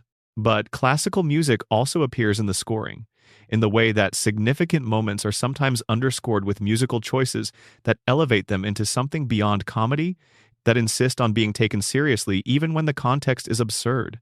This musical intelligence, the show's awareness of what music is doing in every scene, its deliberate deployment of musical tradition and parody and earnestness as tools for specific effects, is part of what makes the best Simpsons episodes feel complete in a way that most animated television does not. The music is doing its work, the animation is doing its work, the voice performances are doing their work, the writing is doing its work, and when all of these are operating at their best simultaneously, the result is something that exceeds any of its individual components. That convergence, multiple forms of craft all at their peak simultaneously, all in service of the same 30-second moment, is what the show's fans are talking about when they describe the golden age. It is not that the stories were better or the jokes were funnier or the characters were more developed. It is that everything was working at once. And when everything is working at once, the experience is different in kind from the experience of any single element working well. The music of Springfield is part of the iceberg too. Just below the surface of the jokes and the characters and the theories, there is a musical foundation that shapes every scene and every moment and every emotional landing, quietly, without announcing itself, doing its work in the background where most viewers don't consciously notice it, but everyone feels it. The theme plays. The family scrambles to the couch. The episode begins. And the harpsichord is there, underneath everything, slightly out of its era, a ghost sound from another century, telling you that Springfield is older than it looks and will be here long after the rest of the century has moved on. Bonus section: the structure of a Simpsons episode. To understand the iceberg fully, you need to understand the container it is stored in, the specific structure of a Simpsons episode as it was developed in the early seasons and as it has been maintained, with variations, ever since. A standard Simpsons episode is approximately 22 minutes of content, structured around 3 acts with a cold open before the first act that typically has no connection to the main story. The cold open format, establishing a brief, usually unrelated scenario before the credits and the opening sequence, allows the show to tell 2 stories per episode, or to explore a joke or a character moment that doesn't fit the main plot without cutting into the main plot's time. The 3-act structure is used with flexibility in the best episodes, but reliably in all of them. The first act establishes the episode's premise and conflict. The second act complicates the conflict and typically moves the characters into their most difficult position. The third act resolves the conflict, usually through a combination of the characters' efforts and the show's willingness to provide the resolution that the plot's logic implies.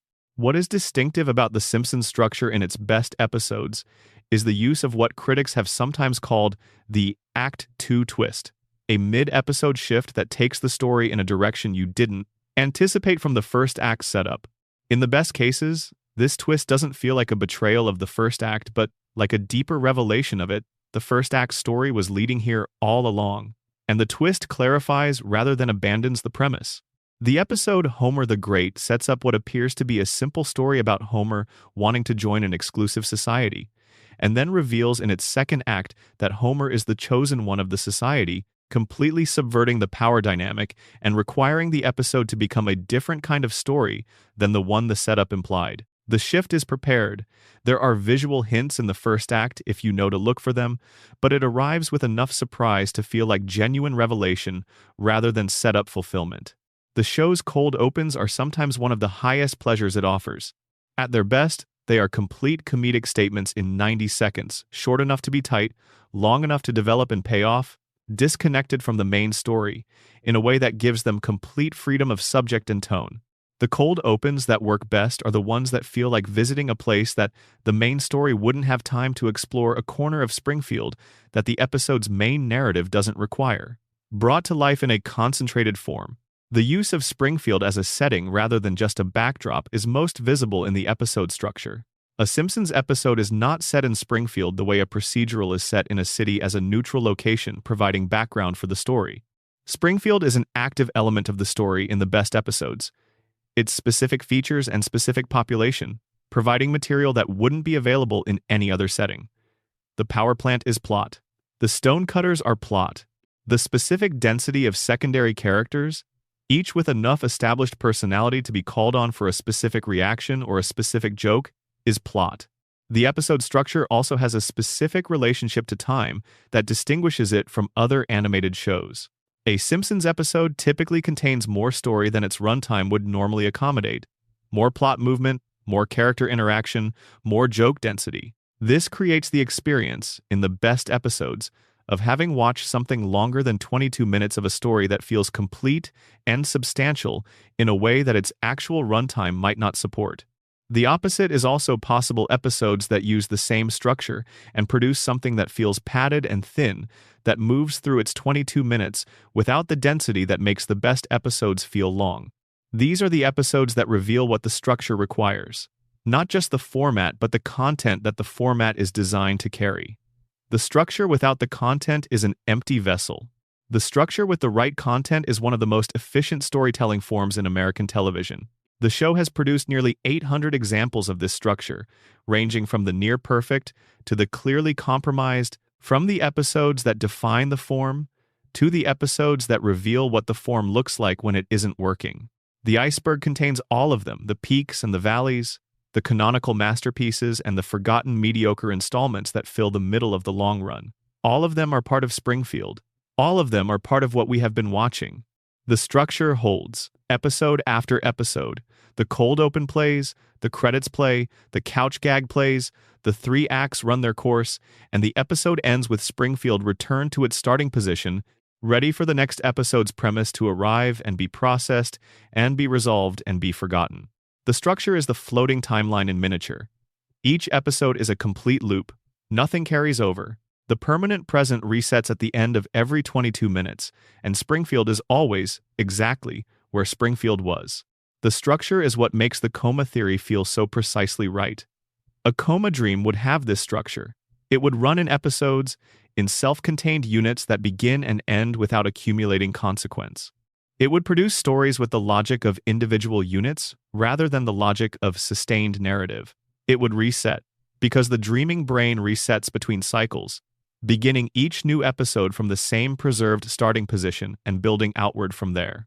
The structure of a Simpsons episode is the structure of a dream, and Springfield is where Homer dreams. And the dream has been running for 36 years, and it shows no signs of ending, because ending would mean waking up, and waking up means finding out how much time has passed. And how much time has passed is not something that Homer or any of us are fully ready to know. So the episode begins again. The cold open plays. The credits roll. The The couch gag runs. And Springfield is there. Right where we left it. Right where it has always been. Right where it will always be. For as long as we keep coming back. Good night, Springfield. See you next week.